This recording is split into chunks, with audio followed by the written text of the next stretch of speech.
Yippee-ki-yay, motherfuckers! Sorry, no, it's not Christmas stream, is it? It's New Year's. So happy New Year, everyone. Hope everyone's all right.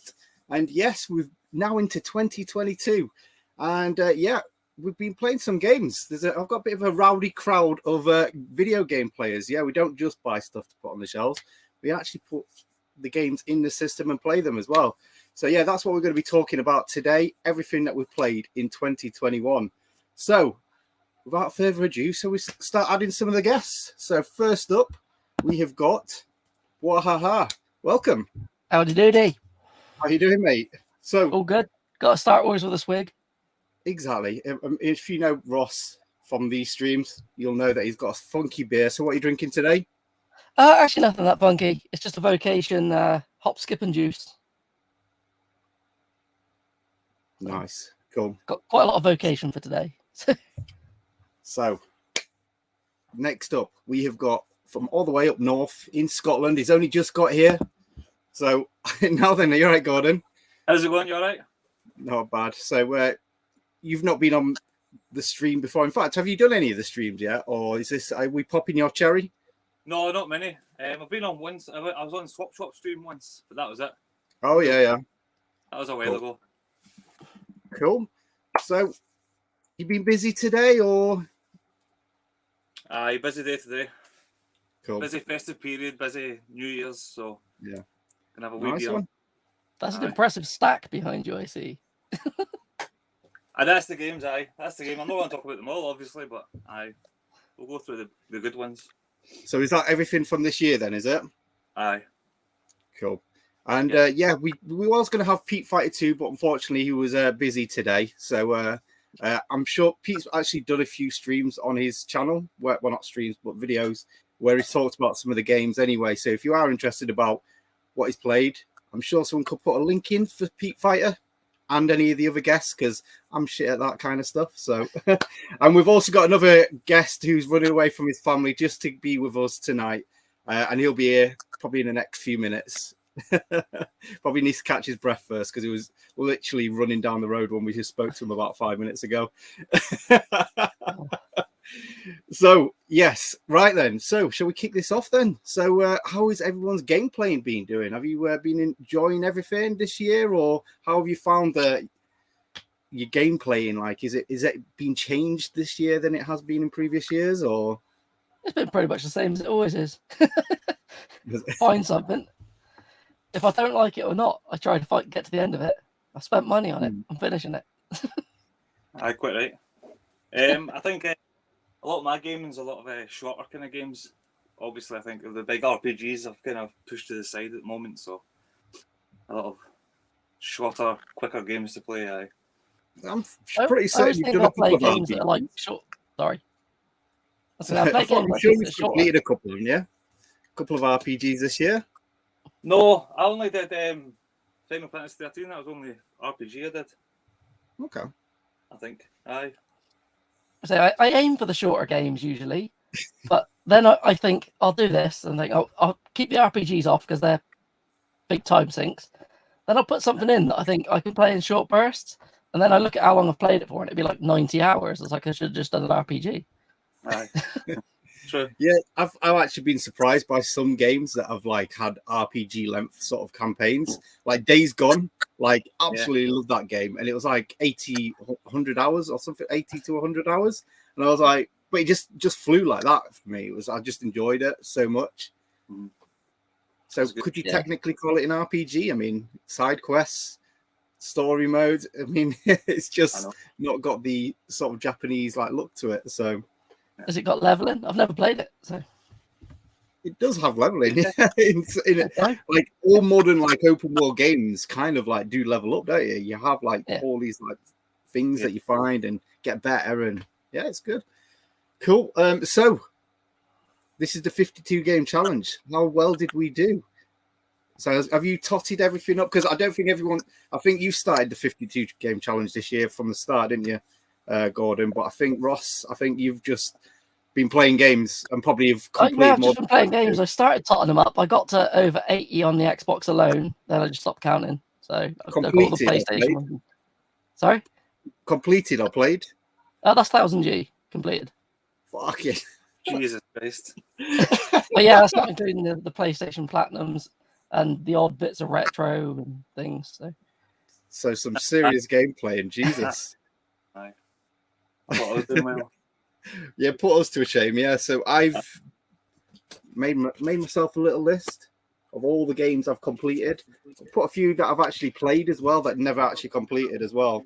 So yeah, I completed 53 games this year, which is actually a little bit less than I have done. Like when I first did 52 game challenge, I like blasted out about 80 games, not 1000 G'd though, and that was like pre PlayStation 4 as well when I first started doing it. So yeah, so what are you on, Gordon? What gaming wise now? Yeah, how many have you completed in 2021? Oh, sorry. 54. 54. Oh, I fucking No, lost, 55. 55. I did one last night or the other night there. The one Oh, did you? You made me spend money on. Oh, I did. Oh, yeah. Oh. Yeah. Well, that is something that we'll probably get into as well, like in a second. Yeah. So I actually Got a visual cue for it here. So yeah, I tried completing the game last night. I played it previously and enjoyed it. Got to the last stage and it's like just beating me. Tiny Toons Adventures, Buster's Bust Loose on the Mega Drive. Oh my goodness, it's such a good game. I love the graphics on it. It's so colourful for a Mega Drive game. It's so colourful.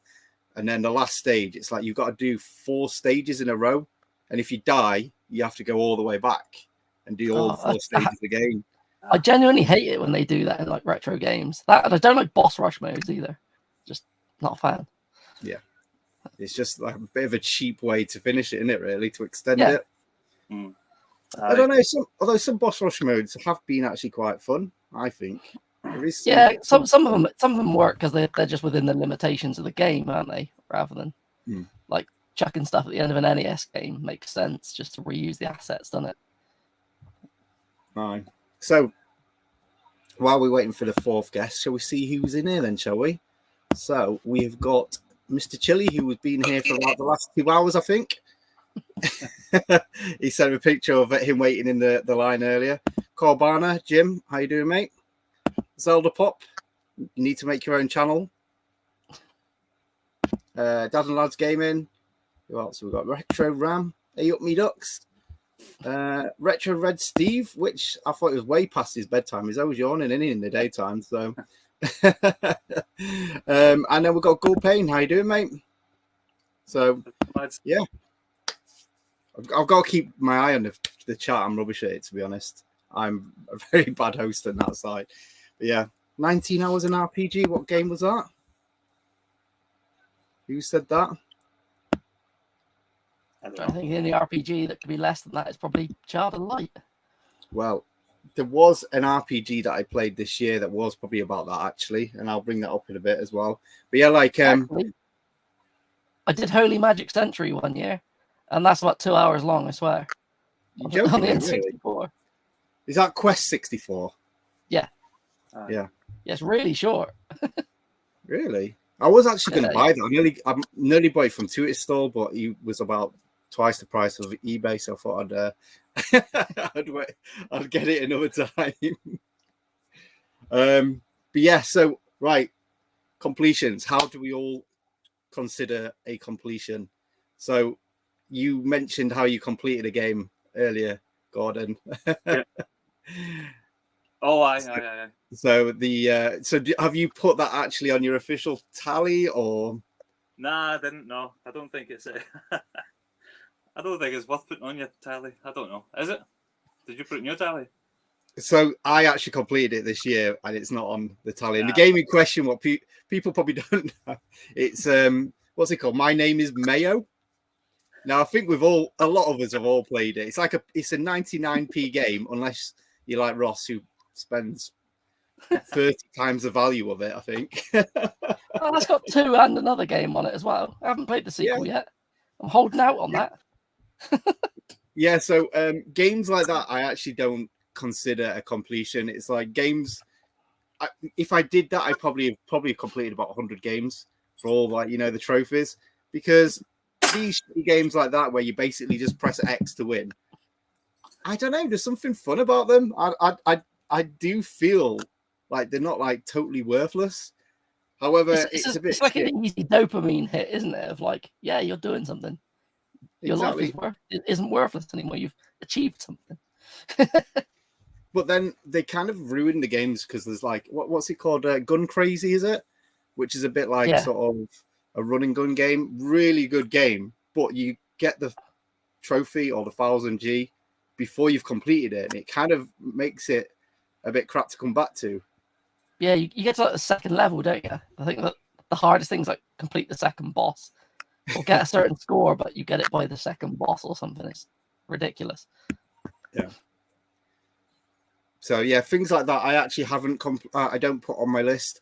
No. Things like shooters as well. I only put on my list realistically if I can 1cc them, because you can just use all the continues, get through it in 20 minutes, and yeah, it's a completion, but it's a bit cheap. Whereas like I'd consider it a completion if you've used a limited number of continues. Not doesn't have to be 1cc, but if it's not just you can just keep chucking stuff into it.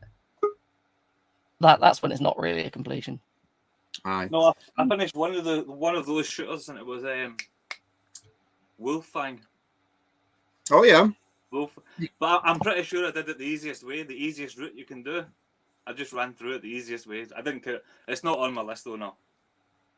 So why didn't you put it on the list? Because you kind of like use continues and stuff. Yeah, because I think I just went the easiest route, so I don't think it was worth putting on the list.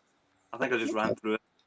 Well, that's it. We all have different views of like what we want to do. I mean, at the end of the day, there's no official 52 game challenge. It's like it's just for us and what we've achieved ourselves, what we want to achieve. But yes, talking of which, don't adjust your sets. We haven't gone back 10 years ago. But yeah, we've got another guest. Hello. Sorry I'm late. People might not recognize you. I know, I've just dyed my hair this afternoon in case there was any. You're looking very suave, I've got to say. I've just had to run back from the Indians there. I've just had a Vindaloo as well, so I could feel it coming up as I'm running back. Oh dear! So you're going to be running downstairs to Lou in a minute, I think. Well, she's not happy. I've already had a message off her saying that was shocking behaviour for leaving her in the restaurant. Mate, this is totally more important. I mean, priorities, man. We've been doing this for the whole year, so we've got to talk about this. This is more important. Well, so, that's what if anyone says, how do you complete so many games in a year? It's just easy. You just ignore your wife emotionally. Don't be a good parent. Avoid seeing the family. And then you can get plenty of games smashed. It's priorities, boys, isn't it? Exactly. All right. So how many games have you completed this year? Have you got a tally? I've not included the likes of I'm Mayo and the platinum ones, but I've done 61 of what I'd call proper games. Yeah. Like proper true completions. Yeah, because we've just been talking about that. And yeah, my name is Mayo. I think we've all completed it, haven't we? And some of us even had to get the physical. They enjoyed it so much. So, yes. So what other games are on there? What other games are on there, Ross? My name is Mayo too, and I don't know what the hell the other one's called. I can't read it. It's like Mr. something. It's like Mr. Masag or something, it looks like. God knows. Mr. Massage, isn't it? That's it. Is it? Okay. It's a really weird text on there. I can barely read it. It'd be nice if it was Mr. Mosquito, wouldn't it? That'd be all right. Need to complete that actually. Have you completed that then, Mark? You know what? I've not even tried it yet, to be perfectly honest. I put it in to make sure the disc worked, but that's probably about it. The problem with Mr. Mosquito is it's fun for a bit, but then, like, I don't know, the charm wears off and you realise it controls like crap and just... I never finished it. It's like watching one of Al's videos. It starts off and... To be fair, like I find that with a lot of PlayStation 2 games, it's like I enjoy them for like short periods, and I find it hard to just complete it because there'll be something that frustrates me, a mechanic or something like that. It just like makes me want to just put end. But that's what I like about having like that 52 game challenge. It kind of keeps you going. So talking of which, is there any games that you've complete? Well, you started but didn't complete, Mark? Yeah, I've got 2 here actually. I'll just quickly. So I'd put about 20 hours into this, and I was enjoying it. And I can't remember. You know, sometimes a game that you've been waiting for just comes out, and you stop playing what you're playing, don't you? I think that's what happened with this, Indivisible. So I don't know if any of you know. So it's basically a platformer, but when you get to the combat bits, it turns into an old turn-based like JRPG. I was really enjoying it. There was nothing bad about the game, but it just seemed to drag on, and I think something else came out, and I just stopped playing it. And because it's such a long game, it's not like a one I think I'll ever go back to be honest. You know, because I think you've got to start again when it's been ages since you've played it. Yeah, no, I find that with like RPGs and stuff like that. Like when they get a bit more technical, like the mechanics is like you just can't remember how you use certain like spells or something like that. Well, the problem with this as well, there was you've got to really concentrate on the story because it'll tell you where you've got to go next, and then there's no markers or text boxes. You know, the conversation you just had. So if you've missed out, sometimes you can spend like an hour wandering around, like, oh, where do I go? The joys of old school gaming. And the other one, I think Gordon's actually, this is one of the ones he's completed this year, or he has completed. But I started Prey, and it was another one I was really enjoying. And for some reason, I stopped playing it. I think it was only about 5 hours in to this one, if I'm honest. But it was everything I like in a game. It felt like System Shock, a bit of BioShock, Half-Life in there. I can't pronounce it. Deus Ex. It had a bit of all that in there, so it's like I love all them games. I just don't know why I stopped playing it. But they're probably the 2 big ones. Yeah, to be honest, I keep forgetting about that game because I think it's one I won't mind myself. Yeah. I think it's different than the one on the 360, isn't it? I think Ross probably might have that one. I don't know. To be honest. Includes, oh no, I don't know. But I'll never get to play the sequel anyway, so. It is. It's completely different. I completed the first one on the 360. The first one's done by 3D Realms, isn't it? Oh, is it? Right. The guys who did Nukem and stuff like that. Yeah. Oh, is it? The first one's actually really good. It's got a weird mechanic where you can't die. Every time you die, you get taken to like kind of like the spirit world, and you fight your way out by gaining health by shooting these things that are flying around. But yeah, it's less horror-y, more kind of sci-fi, but it's really good. I really enjoyed the first one. 63 games. Years ago, I played it. Another game I beat there. I beat Dragon, the Bruce Lee story, and you reminded us there because when you die, you go into the spirit world. I've just remembered I beat that this year. Thank you. So, Gordon, what have you played but didn't complete this year? Anything? Well, there's a whole bunch of shooters. That's for sure. I got overwhelmed with a lot of shooters, so I've not completed all of them. And then there was Lost Odyssey on the 360. The RPG. Okay. That was good, but I just fell off it. I don't know why I fell off it. I just stopped playing it. But a whole bunch of shooters I need to get through and stick in with. Okay. So would you go back to Lost Odyssey, or do you think that's it for you? I don't know. I mean, I enjoyed it. I got to the second disc and I thought it was pretty cool, but I don't think I will go back to it, to be honest. Okay. It was alright. It was okay. I love Lost Odyssey, but I can't remember anything about it. I played it so long ago. Loved it.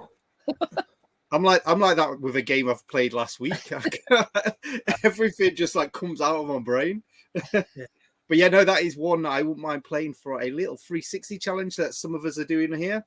So yeah, if people don't know, we're actually going to be doing I'll probably talk about this now, but like there's a lot of games that I've played digitally this year, and I kind of wanted to not do that. So to stop that, we're kind of we're giving ourselves a little challenge to only play physical games on the Xbox, and that we can show on like with G and stuff like that. So giving a bit of a competition to ourselves. Yeah. And we're going to be streaming that on Big Games House channel in about a month. So that'll be quite fun to see what everyone's actually played or maybe giving up halfway. So that'll be quite good. So Al's already played some filth, I've seen. I know, yeah. he was right on. It's like as soon as midnight came, he was like, "I'm getting some G, mate." So, question from the guests: did Mark dye all his body hair too? I'm not gonna do it, Tony. No. Oh, Gold Tooth's in here as well, and yeah, I think you definitely did. I saw the photo. So, Ross, anything that you started? Yeah, I can think of two. I actually had to quick look back through because usually I don't consider things as not completed them. They're just in the backlog still. I don't leave things. But yeah, one was an easy completion actually, and I haven't finished. It's Man Eater. I don't like it. Something about it, like I love it. there's something about it. I find the map confusing. I don't know why. It shouldn't be. It should be easy, but I just kept getting lost. There's so many bits that I couldn't get through because I needed upgrades. But then I didn't know if I had the upgrade because I skipped the tutorial bits to tell me how to use stuff. So, that was that's pissing kind me of off. like the gaming darling of this year, isn't it? Everyone's been playing that. It seems. Yeah, I literally can't get. I'm not a big fan of open world games. There's only a few that I like, and that I don't know. It got way too samey so quick, and I will finish it, but not anytime soon. And the other one is Hades. Oh, I didn't like it. I found it repetitive, and Mark's reading. I don't know. I don't know what it was. Something about it I didn't like. I didn't play a great deal of it, but not enough that I died so much it annoyed me. I just couldn't get on with it. very controversial. That's some of what people have been saying are the best games this year. Yeah, I loved it, mate. I got it on the Switch and then I got it on the PS5 when it came out, just so I could go for the trophies. I enjoyed it that much. I don't know what it was. I just really couldn't get into it. I think when I was playing it, Chrissy looked at me like, "What the hell are you playing?" I don't know. It seemed a bit bland. It just seemed very, I don't know, clear a room, move forward, clear a room, move forward. And yeah, it reminded me of a harder Marvel Ultimate Alliance. To be fair, I played Bastion, which is like sort of like the game before it, isn't it? Yeah. And I didn't enjoy that either. It just seemed a bit, I don't know, there's something I just couldn't get the grip of it. It just I didn't enjoy it. I got about halfway through Bastion and thought this is repetitive and exactly, yeah. That was another one I enjoyed. I must just like repetitive. That's why I'm Mayo, because I just had to do X 1,000 times. You're waiting for my name is Mayo 3 now, aren't you? Got a tattoo of it. Jar of mayo on his arm. Oh man, that'd be amazing. Someone please get that. Actually, I might do that. Actually, that might be a good idea. But yeah, so mine, what did I play? Control. Oh man, I really wanted to complete that, but I just got to this one section that frustrated the hell out of me. And no, that was it. It was like you said as well, Ross. It was the map that really frustrated me. The map on so many different levels, and it was like I just couldn't get to where I wanted to be, and I was like, got so frustrated, I had to put it down. But that game was so beautiful. I love it. That's one that I got all the achievements on that this year, and yeah, the map's confusing as hell, but it's all right because it's a pretty small map. So once you learn it, it's not too bad. But yeah, to start off with, it's proper confusing where you're going. When the combat's good, though, it's one of the best combat systems you'll get. Yeah. You're flying about and picking things up and dodging and firing with your other hand. It's like one of the best superhero games, if you can call it a superhero game, that you'll ever play. Yeah. Some of those boss encounters are proper tough on it. Yeah. There's a hallway that's like on multiple levels. Right? It's like you say, you just jumping, flying around on all the different levels. Oh, love that. But yeah, just confused the hell out of me. And another game, Shin Megami Tensei Persona 3. Oh my god, I loved it. I really enjoyed Persona 4, but I hated like the sort of like how it structures the way you go forward, because it's sort of like it's like a diary. So you can only do certain things on each day and stuff like that. I hated it. Persona 5 came out. It made it a little bit better.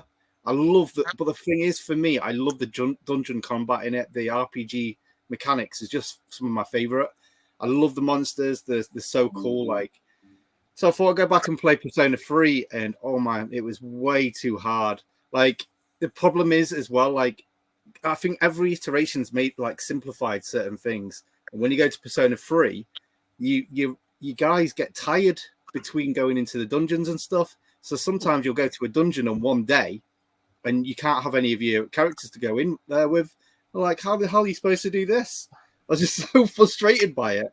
But I know someone else started it at the same time as me, and he completed it and absolutely loved it. And it was like, if it wasn't for that one mechanic, I probably would have loved it, but no, not for me, unfortunately.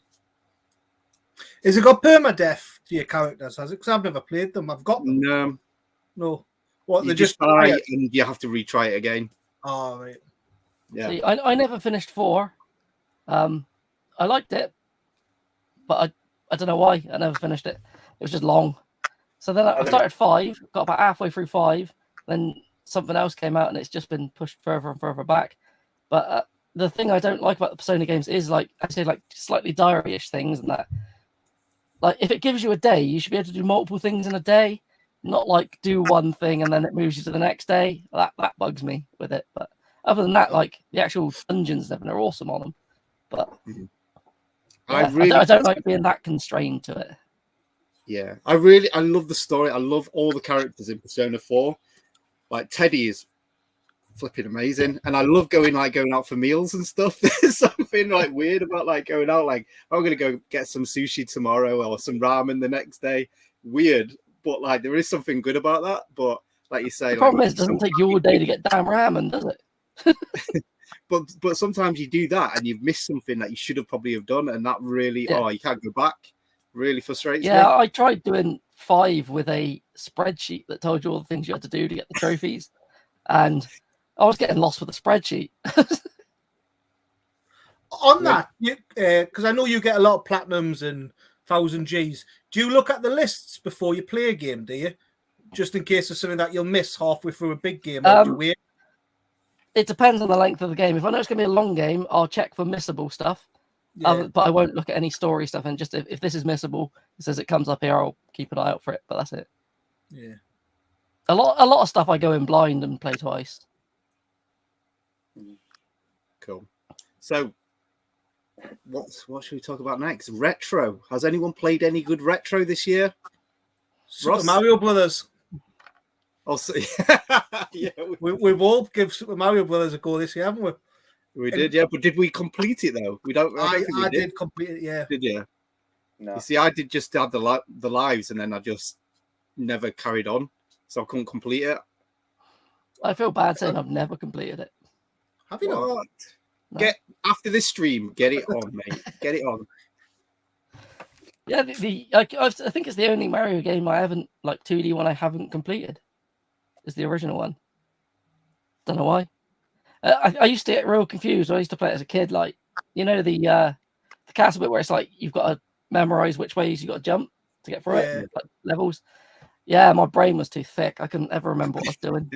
So I always used to be losing my lives there. That's the last one, isn't it? Yeah. Yeah, I think it's the last one. Yeah. What? I actually played a game like that the other day, and it had that kind of a mechanic, and yeah, frustrated the hell out of me. Something about retro games where they just try and piss you off with a certain thing. So, Gordon, what have you played? Anything retro? I think the most retro I played was PS1, N64. Was it completions? Yeah. I don't play much retro. I need to play more retro. I need to play some more Mega Drive and stuff. What are we classing as retro? Oh, hang on. What stream is this? Like, this could be its own thing, couldn't it? Really? For me, it's PS4 downwards. PS4. Oh dear. No, definitely PlayStation 3, 360. Definitely. If you can't buy it anymore, it's retro. So the PS5 and downwards. Yeah.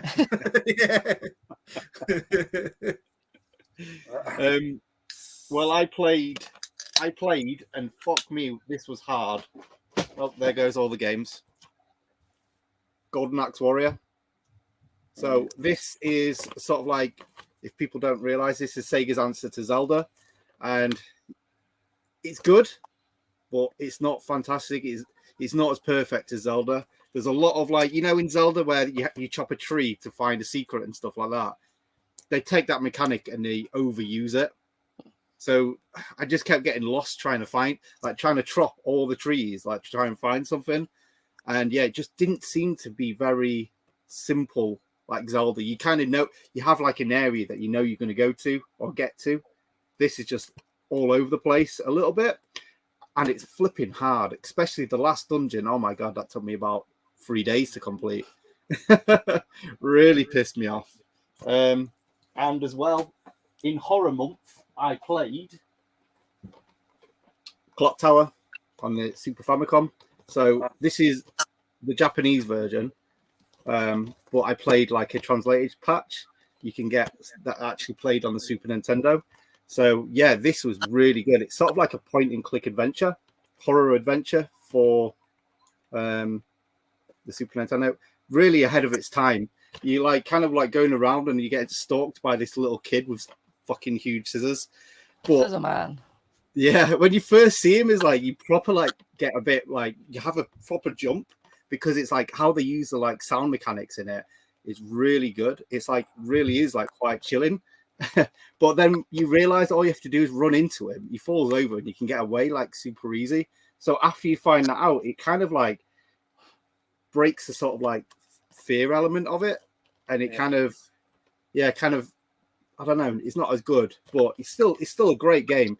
Supposedly this is like based on what's he called, that Italian horror, Dario Argentino. Argenta. Yeah, Dario Argenta. There's a film, and this is pretty much like one for one of that film.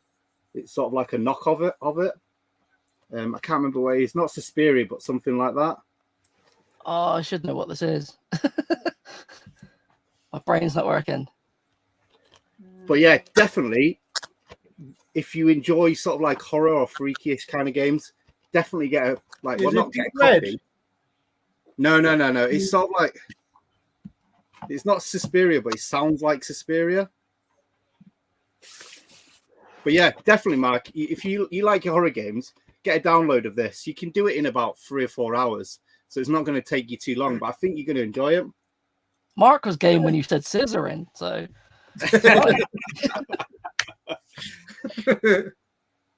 So you knows it. So what retro have you played then, other than Mario, then Mark, that you've completed? Sorry, because it is a completion stream, really. Sticking on the Nintendo, I did Chip and Dale Rescue Rangers on the Nintendo. I beat that as a kid, and I thought I was just about to do a stream with Pete Fighter. I know he likes to smash as many games in as you can. So I thought I'll beat one that I'll know I can beat in a couple of hours, just so I can add one more game when I'm talking to him. And it was bloody hard, going back to it. I didn't remember it being that hard as a kid.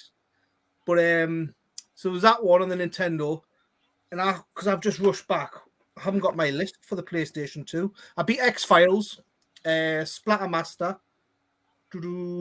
I tried playing that finally because I've always been holding that off for Halloween, and I played it this Halloween and I couldn't bloody beat it. There was like a stage where, like, I don't know if it was a boss fight or something, but you had to like jump over like onto these 2 platforms, and there was like bats or something trying to constantly kill you. And because of like the 3D, I just couldn't get past it, and it pissed me off. Couldn't do it. Was that the one with the train section? Was it? I think it was, yeah. Yeah. You're near the end. Then I think there's only one more level after that. So you because it's only a short game. Yeah, you can bang it out in 2 hours. I love the graphic style on there. That's really cool. Really like, cool, isn't it? Horror. I was lucky when I got it as well, because I think I got it for like £35, and I did a review of it, and I got a couple of comments. Yeah, it's good, but I'm not willing to pay £80, and I hadn't realised it shot up to £80. Didn't know it was that expensive. For it. I think I paid 10 quid for mine. I got mine in a mystery box that Chrissy did me. She gets the best games out of everyone on YouTube, I think, Chrissy. The one she gets here. She does better stuff than I do. Yeah, no. Instead of Swap Shop, there should be just a channel called Chrissy's Stores. The amount of games she's got like in the background ready to sell. But have any of you played X-Files on the PlayStation 2? The I Resistance haven't got it Zero. yet. It's pretty good, actually. Yeah, it's really, really good. Like, because they do their own, they lend the voice in that as well, don't they? And, you know, sometimes Yeah, it's when set out in actor does it, episodes as well, isn't it? yeah, it is like a standalone one, like a zombie outbreak type thing in the town centre. But they put really good performances in it. Sometimes you get like a voice actor from a film and they don't want to be there, but you could tell like they did care about it. It's really, really good. I thoroughly enjoyed Have you that. played the X-Files game on the PS1 though? Yes. I have, That's yeah. awful. Yeah, it's like a slideshow. Wasn't it? Free disc of that. It's up there. Yeah. And if you play it on a PlayStation 2, it like fucks it up. There's a hand that moves around and it's just a square. It's like everything doesn't quite work on it. Or at least maybe my copy, at least anyway. But yeah, So there's some weird stuff that like PS1 that won't work on the PS2, isn't there? Like random Beatmania stuff. is one, I think, as well. Ape Escape is only the PAL version though. You can't get past the start menu because it doesn't think you got a DualShock plugged in. So Mark, that Dario Argentino film, Phenomena. I can't even bloody say. I sound like bloody Big Game Al. Talking of which, he is here. So what have we been playing? That's the whole subject of this stream. So thanks for coming in. So that was the retro. Right. So anything, Mark? Dads and Lads actually did a bit of a good question. So where is it? It was a long way up here. It'll be about fingering Spice Girls or something if it's more. He was actually quite sensible. What the hell was it? Anyway, another question. Anything that surprised you that you played this year? Yeah, funny enough, talk about Marcus. It was Marcus told us to get this, so I picked it up about a month ago and absolutely fell in love with it. But Fist of the North Star. Yeah, I'd never heard of it. I didn't know it was a manga or nothing like that. I've actually went and got the mangas for Christmas because I love the story of Ken that much. It's basically Mad Max meets Bruce Lee, isn't it? It's like in a western. It's just like the story's just amazing. Absolutely loved all the characters. And like I say, I got the mangas because I just wanted to learn more about it. And it's actually made us buy the Yakuza games as well and the Judgment games because I wanted to see what they were like. So that's probably the big surprise of this year. So was it because you was enjoying doing like the cocktail making and stuff like that? I just addicted to that. Yeah, it just felt like you were in a proper. It wasn't the biggest map. It's not open world, but some like say Watch Dogs. I never felt like I was part of that town or city because it was just too big and there wasn't that much to do. But it's a lot more condensed in Fist of the North Star, and you get to know the characters a lot more, and it feels like you actually are in like a living, breathing place. I just loved everything about it, and That's the art why style Sleeping Dogs work. I think as an open world game, one of the few I enjoyed. What's that? Sorry. That's why Sleeping Dogs works, I think, because it's quite small and like seems like all the characters are quite real. Mm-hmm. So I've just picked that up. I can't wait to play that, to be honest, because I know Corbana had to. Well, I say had to play it for the shelf game, but yeah, he really loved it, didn't he? So it's such a good game. I've been wanting to get it. You can put people in your boot as well, can't you? But you can't. But then when you open your boot, they just run away because like I wanted to tie them up like Grand Theft and put them in my boot, and they go off and do things in the woods. And you can kill them by slapping them with a fish. Yeah, yeah, you can, yeah. Well, that's what you have in Yakuza as well. You get a lot of like fishing games in there, so you can. There's a bit where I'm getting stuck at the moment where I've completed the game, but like you go back sometimes and just do like random story missions. And one, I've got to go do some fishing so I can go take it and get some sushi made up for me to help save a store. Brilliant. But yeah, did you Judgment? There's a.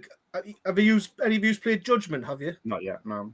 One of the earlier levels, there's a guy who's like on the Japanese version of Pop Idol or Pop or X Factor or something like that, and his wig's blew off, and the mission is you've got to find his wig and take it back before any of his fans find out he's bald, and he'll get sacked off the X Factor and stuff like that.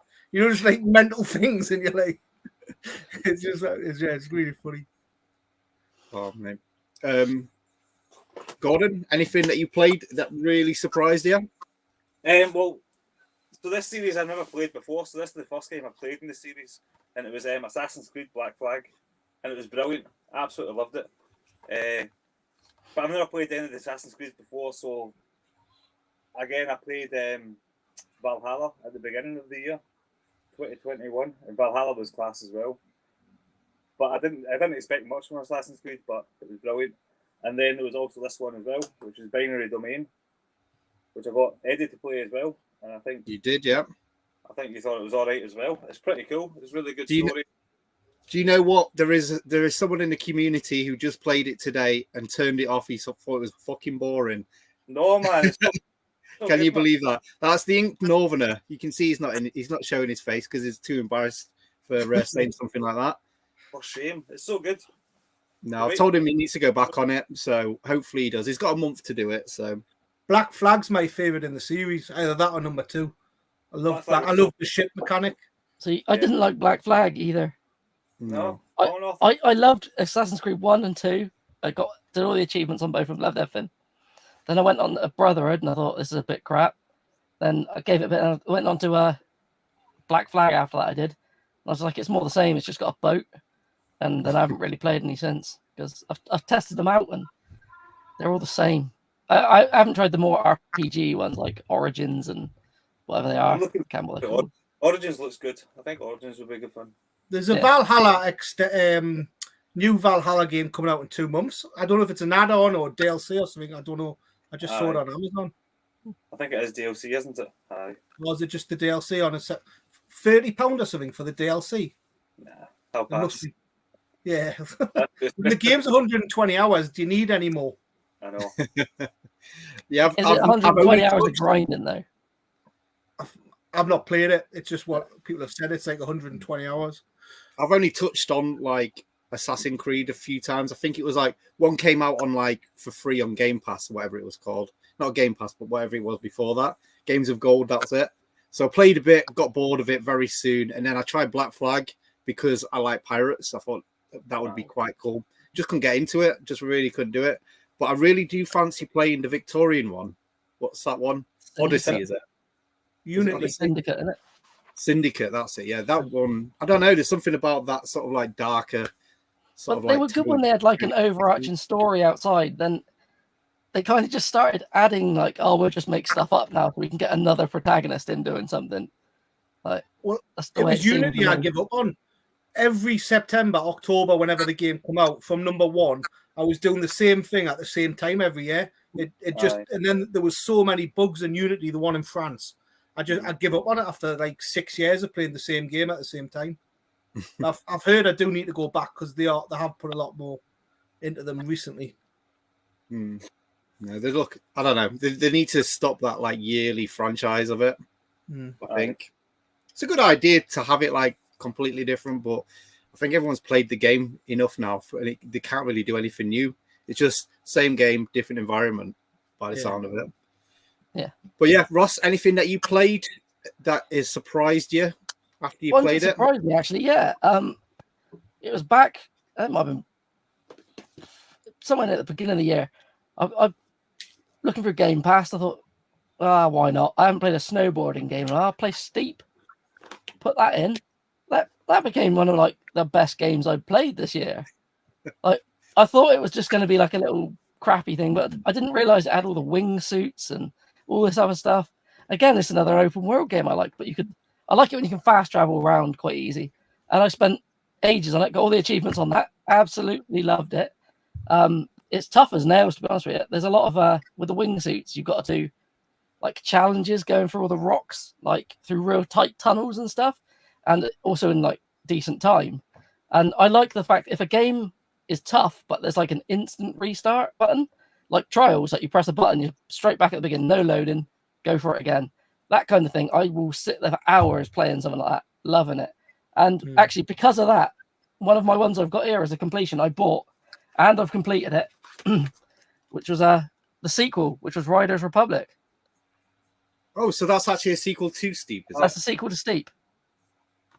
And yeah, it's basically Steep, but they've added downhill mountain biking.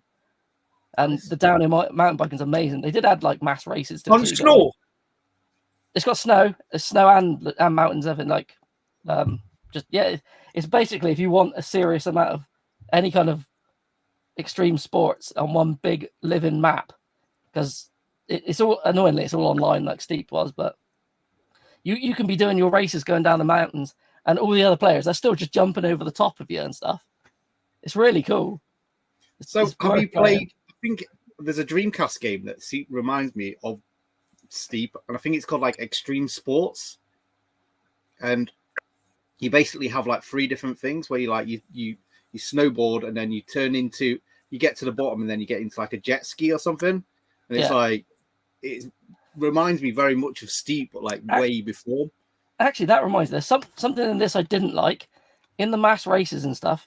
It does. If you've ever played the Crew 2, like it's made by the same people, there's events where like you'll be driving a car and you hit a checkpoint, and then your car turns into say a boat or a plane, and you could just to mix it up.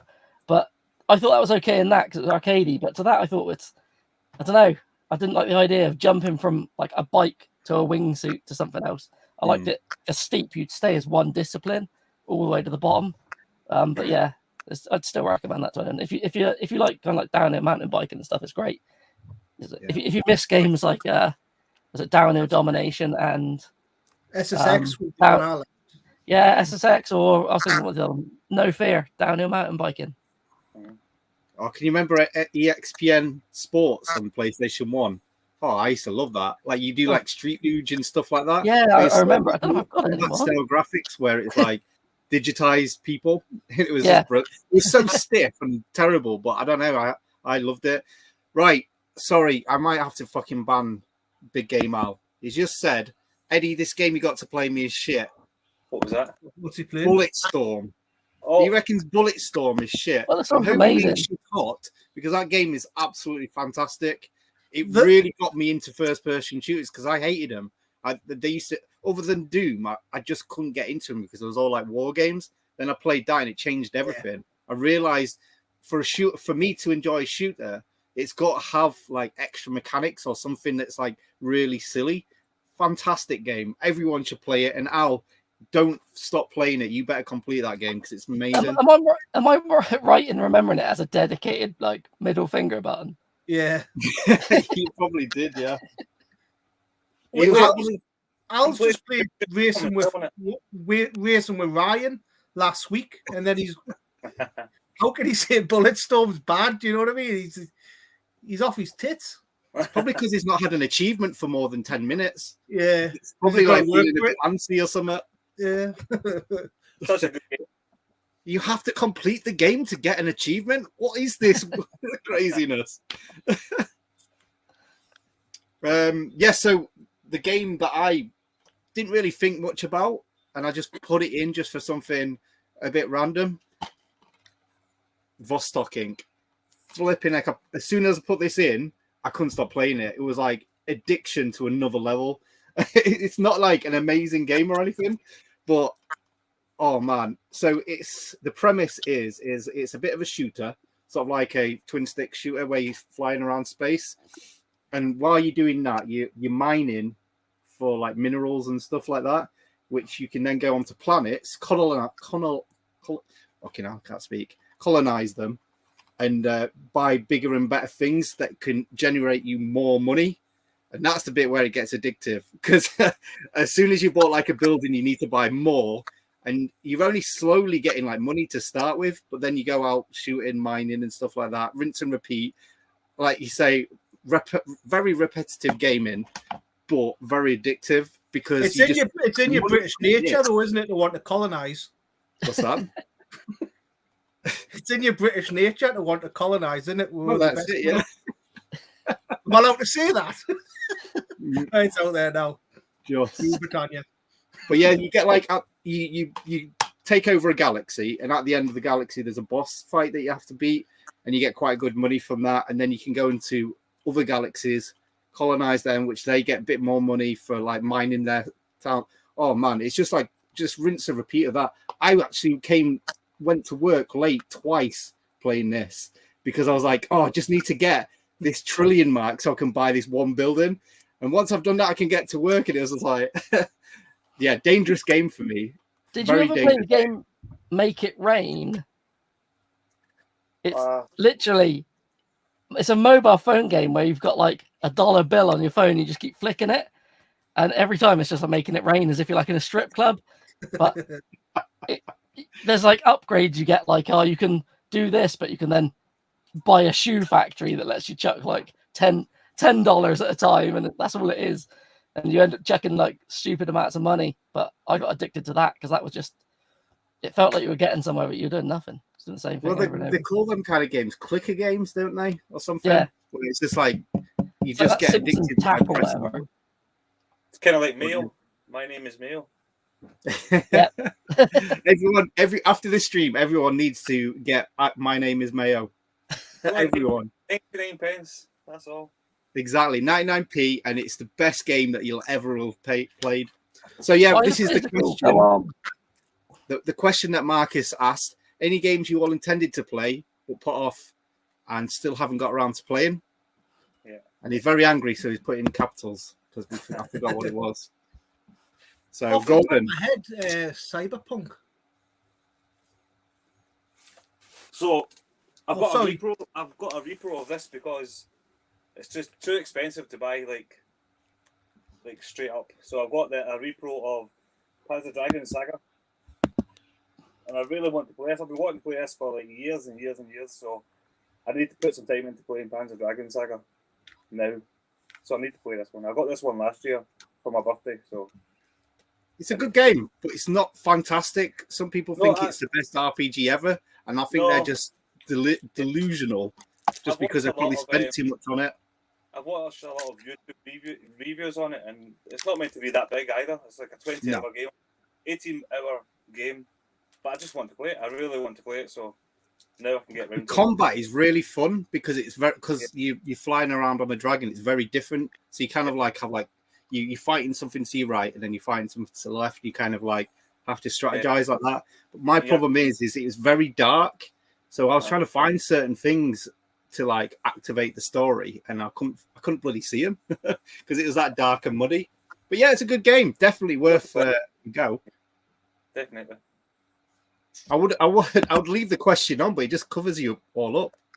So, what would you say is a game, Mark, that you attended to play? Cyberpunk. So I got it last year when it came out. And then obviously everything that happened was Cyberpunk. So they said they were bringing out patches in January and March, I believe. So it was always my intention to wait for them to come out in about April time, play the game as it was at its best. And I don't know, I've just never went to it. I've just played other things. So it's been sat there because I've heard it's really good now, you know, once they've put all the new patches in.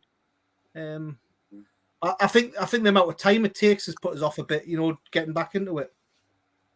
It's no Witcher. That's the problem. Is it's very Witcher-esque, but because you're just driving around, like it gets very boring in between. Like whereas Witcher, you had the same kind of like long periods of time without doing anything. But when you're on the back of a horse, it's I don't know. There's something a bit more fun about it. But it's a stunning game. I love that artwork. Everything around Cyberpunk is just beautiful for me. I love it. I've got it. I've got it on my PC, but I didn't play that much of it. Like, I turned it on, and literally for 20 minutes, I was changing dick size because I was seeing some ray traced dick flopping around because it was making me laugh. But yeah, I got a bit bored of that as well. That's another one where I thought the city was too convoluted. Like, I kept getting lost, but because you remember playing Grand Theft Auto 3 for the first time. You actually knew every street corner, you know, by the end of the game, didn't you? You know, you knew when they say, "Oh, you've got to go there." You could just drive, and you'd notice the streets like in real life. But now they're just so big. Some of them, you've got to use that radar on the map, or it doesn't feel the same as knowing where you're going. There's so many districts and stuff as well. So when you did things like GTA 3 or Vice City or something, you didn't have like a line on the floor on the map telling you like sat nav, did you? It'd just like get over there, and you'd have to work out your ways around. That probably made you feel, I don't know, like you knew the place way better. Trying to But think of it again. sometimes it's like nostalgia. Looking back, we were like, "Oh, that was brilliant." But going back to it, it'd probably be like, "I want my line. I want to know where I'm going." So for me, I've been wanting to play so many PlayStation 2 games this year, just because I've really not played that many. One that you have played, Ross. I wanted to play Rule of Rose. I wanted to play it, and I just never did it. Yeah, that's one I completed this year. It's all right. I'm telling you, don't play it without like an action replay or something, because the combat is that bad that you'll just get stun locked and like killed in seconds. And it's not hard. It's just frustrating because you can't do anything. They hit you, and they hit you as you're getting back up because the animation of standing up is so slow. It's just do that, play it for the story, and that's it. Because there's one enemy type I think in the game. There's 2 or 3 at the end. But other than that, there's like a couple of bosses. But most of the time, you don't. It's kind of got like a Silent Hill kind of thing to it. You know, like you've got your normal world and your other world. This has kind of an area where it's all fine, nothing's happening. You never see an enemy. Then you do something, and it just like triggers all the enemies to come out. So it's like their version of everything gets bad. And yeah, all you do is like get a dog to sniff things, and it goes and finds it, and you have to follow. The dog's like a waypoint that you follow around. That's literally the game. But the story's really good. Is it worth £300? Fuck no. Glad I didn't pay £300 for Is it. any game worth £300 though? Really? No, it's not. Is it? It's just that sometimes we have to just do it because we're stupid. Rule Rose would be a good £15 game. Oh, I think I paid like 120 for mine, and yeah, that's why I want to play, because it's a lot of money to put down on a game. But I always find as well, another thing for the question as well, I always find I watch so many people's channels and they'll like say something really good about a game that I've owned. I'm like, right, I'm going to put that in my pile to play next. But because I'm halfway through a game, I completely forget by the time I've completed it. And I've not put it in a pile, and it frustrates me. And then I'll watch someone else again who's gone, oh, so-and-so recommended this, and it was great. And I'm like, oh, yes, I must put it in my pile. Loads of games. That's how the one that I was going to mention is. I've had it for years, and every time someone says, like, what do you want to play this year? It always sneaks into the back of my head is Steambot Chronicles. But I forget I've got it because my games are double stacked, so it's behind usually. And yeah, only when this question comes up, I'm like, a lot of people say like Radical Reggie says it's like his greatest game ever. I'm just like, I need to try this. I need to know how good it is. But yeah, that's probably one of my first PlayStation 2 games that I bought, like when I started collecting again, because Radical Reggie. I mean, this is like 10 years, like when he first started doing YouTube, he was like big on that, and like still not played it. It's totally my kind of game as well. And he still hasn't got a bed frame 10 years later, has he? Hey, he still hasn't got a bed frame 10 years later. Bed frames are overrated. So, but sign off, well, because I just watched your pickups today, Ross, and you've just played that as well, haven't you? What was that? And that's Sayonara Wild Hearts, because you've just played that. You're still on your pickups today. Yeah, that's fantastic. That is. It's an hour and a half. Gordon's just played it recently. Loved it. Honestly, yeah, everyone should try it at least once. It's £4 on the base sale at the minute. Yeah, it was like I can't believe that. Ross, You're going with the achievements. Oh yeah, what's that? I've got no achievements for it or no trophies for it. I haven't. Ross is doing the game, but started working for him. But you said, because in your pickups you said like, oh, you didn't like how they told you what the achievements are by riddles. I think that's a really good idea. It's just that they're bloody hard to get. Yeah, yeah. Well, they're not too bad if you play things over and over, but yeah, there's some of them I've had to look up because the riddles, even looking at it, I was like, I can't work that out. So going the other way, is there a game that you completed that you really was looking forward to playing and then kind of got a bit meh? Ross. Completed and then I thought it was a bit meh. Well, or just disappointed in general. Disappointed. Well, I'll see what I've got here. Tell you if I was disappointed in him. To be honest, most of these are ones that I thought was better, but this, I knew this was bad going in, but because I'm such a fan of the franchise, I had to play it, which was Ghostbusters.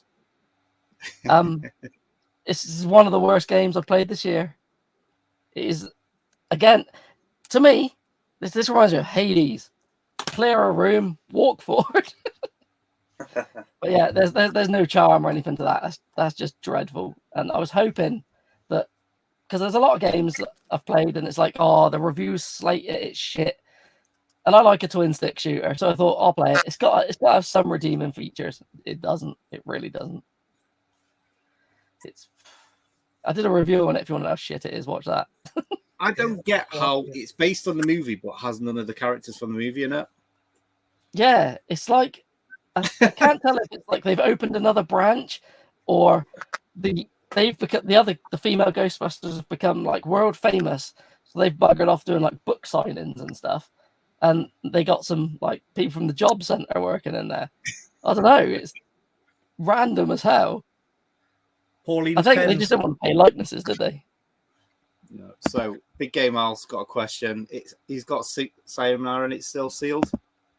Get it played, Al. Yes, but not for another month. He's got to wait a month until he can. Didn't he buy like 20 when it went down and then took them to CX for like and made 50 pence per game or something? Got to catch CX slipping, hasn't he? Big Game Al. Gordon? It's one that I played that I was quite disappointed with. Yeah. With probably Galerians. Oh, really? Aye. I thought it was alright. I think because I wanted to play it back in the day and then playing it like nowadays, it was just a bit boring. It's very CGI heavy. There's a lot of CGI cutscenes in it. It was a bit complicated as well to get started. Have you played this one before? No, it's another one on my backlog. I thought the environments are a bit bland in it, if that makes sense. Very plain, yeah, very basic. And like at the start of it, I didn't really know how to use my powers, and then because I kept on going to like an overdrive and then not having the pill to come out with the overdrive, and I didn't know. It was just a bit complicated, to be honest, and then just boring. Aye. I think that one would be boring. I had to put it on the pile though. I had to get it finished. So how long did it take you to complete? Not long. A couple of days, maybe 12 hours, 15 hours or something. Yeah, to get it done. Because if it's a bit average, you don't mind if it's like a 6-hour game sometimes, just so you can say you've played it. But yeah, 12 might be pushing. A little bit underwhelmed. Yeah. I put it in the same category as Overblood, if you've played that. No. I want to play just very middle. But I don't know what it's like. I need to get that as well. But I'd imagine D would be pretty similar to this. Like, I've wanted to play it for so many years and then just kind of disappointed. That's my letdown. So, Mark, anything that you was looking forward to and got let down when you started playing it? Maybe it's not fair that it let us down, but Slain. So, I'd played Valfris first. I think if I'd played this one before Valfris, I would have enjoyed it a lot more. But because this is the first one, like this came out before Valfris, so a lot of the things that I ironed out in Valfris are in Slain. I did enjoy it; it was good, but I loved Valfris, and then to go to Slain afterwards, it was just a bit of it's not as good. That's probably it, because with me, like for completing games, like Gordon's just said there, if I'm not enjoying something, I'll just stop playing it. I tend not to see things through to the end. Because I've got that many games, I'd rather spend my time playing something I enjoyed than wasting my time. No, I need to see things through to the end. I do. Now, I think it's more so since I started doing this challenge. Before, I would be a bit like that. But like now, I'm like, needs to complete it, especially if it's a story-based thing. Even if I'm not enjoying it, I just want to get to the end of it just to see what happens. Yeah. But yeah, Slain.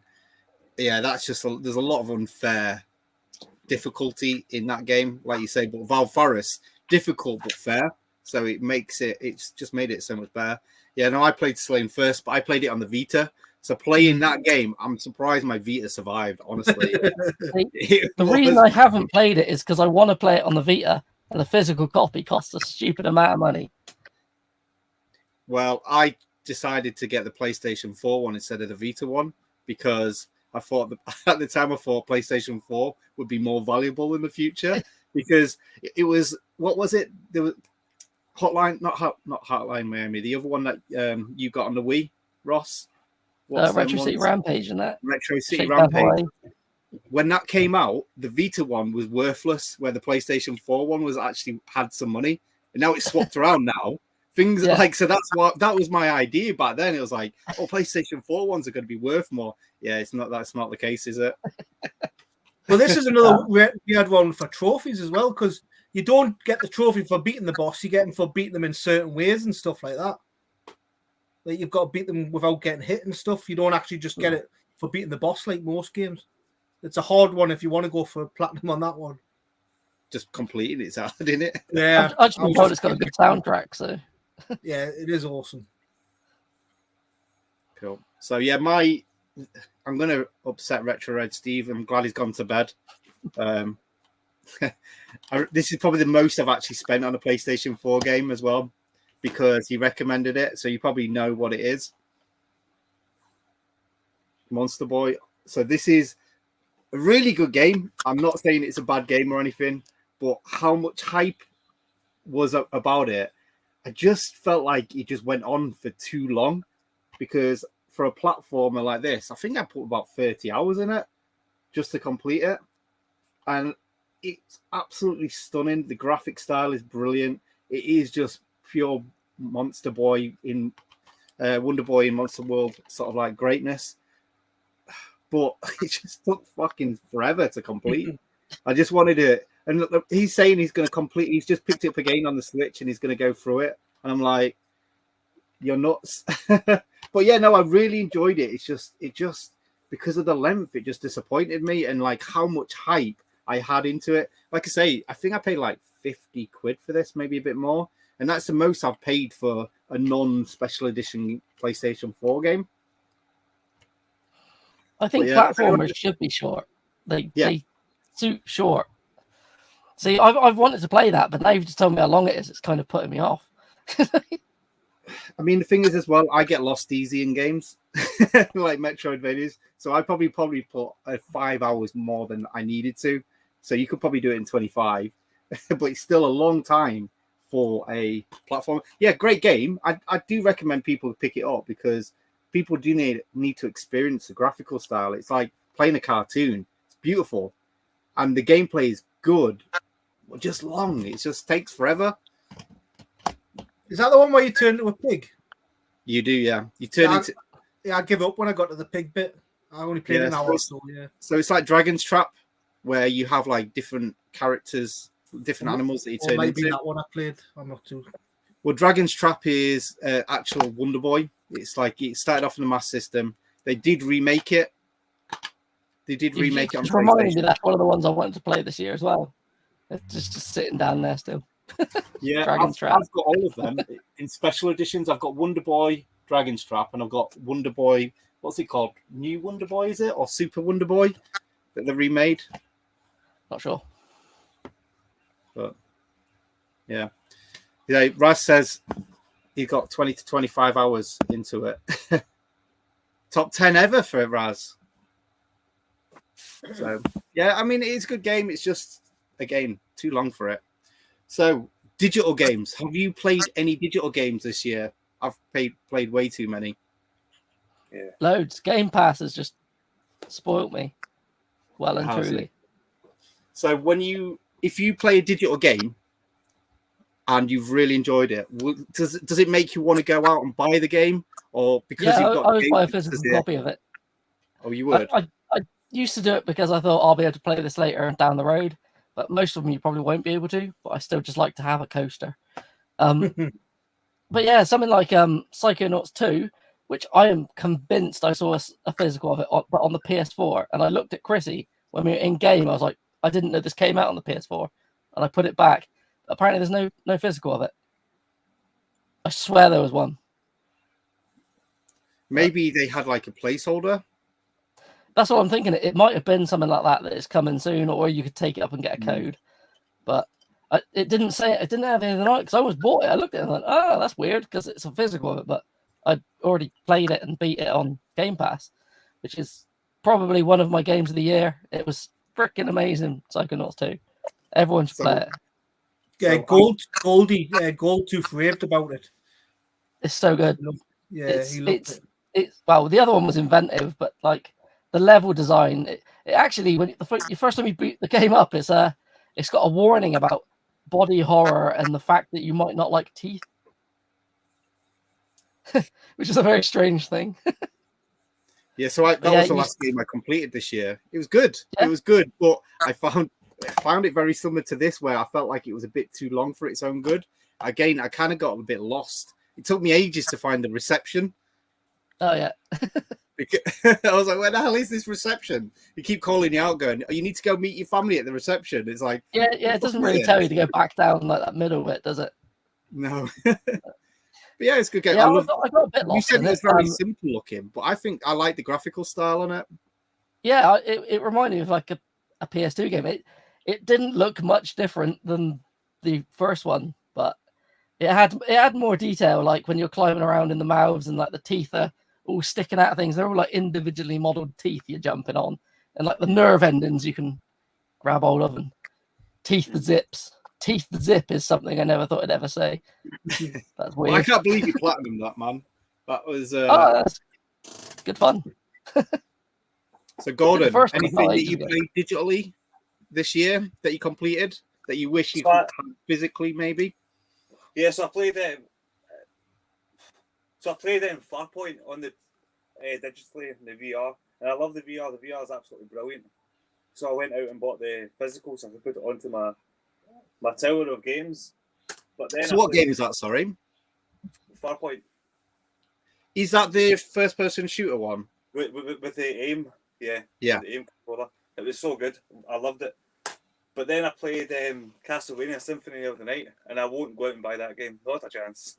Was it 500 quid? Nah. Limited run games bringing it out soon. What are they? On the PS4, yeah. Yeah, the collection into it. It's got the other game as well. The Rondo of Blood. Yeah. The thing with Castlevania, with the Symphony of the Night, it's on everything. You can get it literally on pretty much everything. Yeah. Dropping 500 quid on it would be a stupid idea. Well, it's like every system has that one game that is like not massively common, but not rare. But everyone gravitates to it and pays too much. Like that Rule of Rose, not rare. Yeah. Everyone fucking wants to waste money on it. Castlevania, it's like every system has one of them games. Again, Panzer Dragoon Saga, that's another one that's like not that rare. Most Sega Saturn collectors has it, so it can't be that rare. Yeah. Godzilla on the PS4, I saw it up on eBay the day for £180. Yeah, and that goes up every week. There's a one copy every week. Yeah, I saw it in DX the other day for 140 and had the credit for it. I was like, nah, I can't do it. Can't do it. Nah. Crazy money. What is Raz saying here? Love the 2FOS camera. 2FOS? What does that mean? Frames a second. Oh, all right. Is that what it's... I've just your internet has gone down a little bit, Gordon, I've got to say. Is my camera slow? I do apologize. It's not now. So, Mark, anything digital that you played that you've either rebought or would have liked to rebought? So I've done the exact opposite of what you have just said. When I get a limited run game, I tend to open them up like I have Castlevania and Curse of the Moon. But I got Celeste, the limited run one, and they were selling it digitally for £3. It's the only time I've done it, but I bought the digital so I could keep Celeste sealed. I know you shouldn't do it, but I did. I put a good few hours into it, and it was just hurting my hands so much. I had to stop. It felt like I was like having 100 wanks or something like that. My wrists were just in agony off it. So I love Celeste. I got the 1,000. I really enjoyed it. I did, but it was just it was painful to play. Did you complete the PS4 one at some point? I never completed it. No. Oh, did you not? Oh, you need to go back and complete it, man. It's honestly one of my favorite games from last year. So I actually completed it and everything like that. I didn't get the platinum or anything, but then it came out on Game Pass and I played it through again. But then I did the cheats, so then I could like get the 1000G, and then I went back and platinumed Celeste again. So I've got the platinum and the 1000G on Celeste. Fantastic game. I love it. Absolutely you should play through it properly, and then at the end use the cheats to mop it up. Like don't cheat from the beginning. I'll ruin it. It was only when I got onto the Game Pass that I actually knew about the cheats. I didn't know. Unfortunately, I didn't know about it because there would have been times it would have been like, oh, this would have been nice to like skip through. But I only knew about it because I got to the end of the game and thought, fuck me, that's hard. I looked at the achievements. I was like, I ain't doing that. It's like collecting all the stuff. I was like, oh, some of them were a bit of a ball ache I was trying to get. It's like, oh, just turn on accessibility mode and just fly through it. I was like, so glad I didn't know that before because that really would ruin it. This is the first I've heard of that. I didn't know you could do any of that. Yeah. Complete it first, though, Mark. Honestly. Oh, no, I will. Yeah. It is so satisfying to actually complete it. But yeah, I actually really enjoyed cheating my way through it. That was like another like form of fun for me. See, I like that because I went back to the bits that were pissing me off and like I could just fly through it and look at everything. And I was like, that's just interesting. Yeah. Exactly. It's a beautiful game, isn't it, really? So, yeah. But is there anything digital that you played then, Mark? Just purely digital? Celeste. I have no. But you own that game though. I don't get many digital games. Bar the My Name Is Mayo for the easy platinums. That's it, really. I'm trying to think. So is there a reason behind that? Because there is some good. I'm going to tell you one that you can only get digitally as well that I completed this year. So Cuphead, you need to fucking play Cuphead. I know. I've been holding out, thinking they're definitely going to bring a physical out someday. I think what they might Yeah. do is they might make a Cuphead 2 and then like have Cuphead 1 as like a free bonus or something, but you're still getting that digitally. It's still not going to be, I don't think it'll be on the disc. I think that's the only way that you could get it. But yeah, that game, I would love to have a physical. I don't know why they don't do it because everyone's bought it and played it. And I would say majority of people buy it again. That's they just double their money for the people who wanted it. So it's stupid that they don't. I would love to get it. And Gordon, your little lad's fucking platinumed it, hasn't he? That is 200%. It's bad. It's baffling. I don't know how he does it, man. It's crazy. That was super frustrating, but super fun. It's what I love, like hard games, but hard games that like give you a chance as well. Because every time you die, you know why you've died. It kind of like it's not a cheap way to die and stuff like that. Like some certain. I know it tells you how far you get through a level, but is it a quick restart? If it's a quick restart, I'd be all over it. Yeah. Oh, you not played it yet, Ross? No, because I've been waiting for a physical and it ain't come. Just get it, man. No, it was on a sale. I think it was like 12 quid or something. They don't do a big. You know, sometimes these digital games they'll have like 80% off. Cuphead's never been like that. Yeah, Cuphead's always on sale though. It's always like a couple of quid off. It's never further. Exactly. I'll buy it digitally when they bring the physical one out, so I can have both and keep them sealed. Well, you can get a physical steelbook of it in France, and that looks stunning. It's like a yellow steelbook. It looks beautiful. I'd love to get that, but that's starting to go up in price now. Yeah, it's triple figures, I think now. You're joking me? Oh my goodness! I'm pretty sure it was 50 quid last time, and I thought that was expensive just for a bit of steel. I'm gonna get a beer and take a piss. I'll be back in a second. Okay. So, what should we talk about next? Any games that you want to talk about? Mark? I'm going to pee too, man. Back to the fucking thing. What's going on? Actually, I'll show. I've got a couple here. The retro, but they're like remasters on the newer systems that were really fun to go back to. So I played this originally on the PlayStation 2 when it first came out, and I played it again a couple of months ago, and it still holds up really, really well. You know, like the combat and the setting, because it's got that old, the fixed camera with the what they're called, man. You know, like Resident Evil. Am I just talking myself?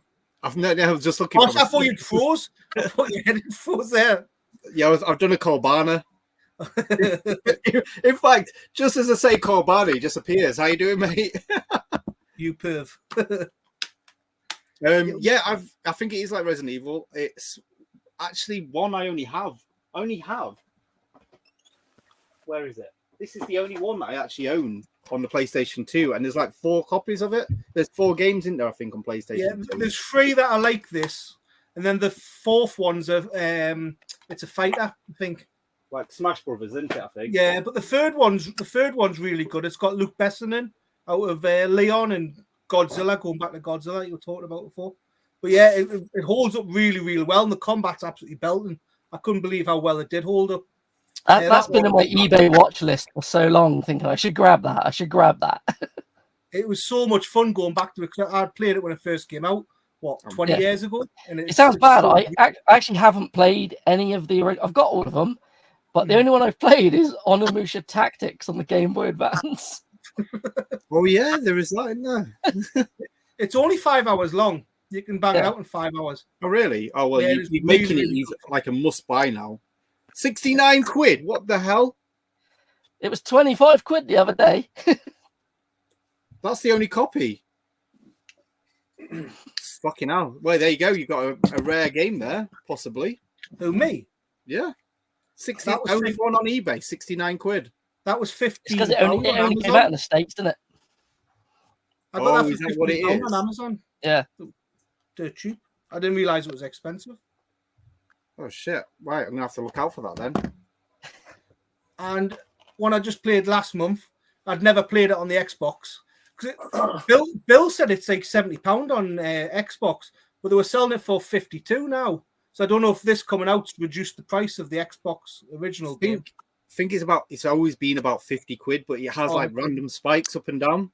It's one of them kind of games. Well, it's always confusing with build prices anyway, up or down, isn't it? You never know what he's paying for anyway. But yeah, it was about 3 hours long. Yeah. There's been a price rise. It's 4 quid now. Is the new standard price. Oh. 4 quid from the granny up the road that does limited run games. Yeah, I still don't believe you got Wonder Boy fucking limited run 3 quid from my granny for a shed. I love his stories. They're amazing. It was like he pulled his hand in Al's box. He pulled out like Freedom Finger. And it was like, when Al gave him that box, Freedom Finger hadn't even been released by that time.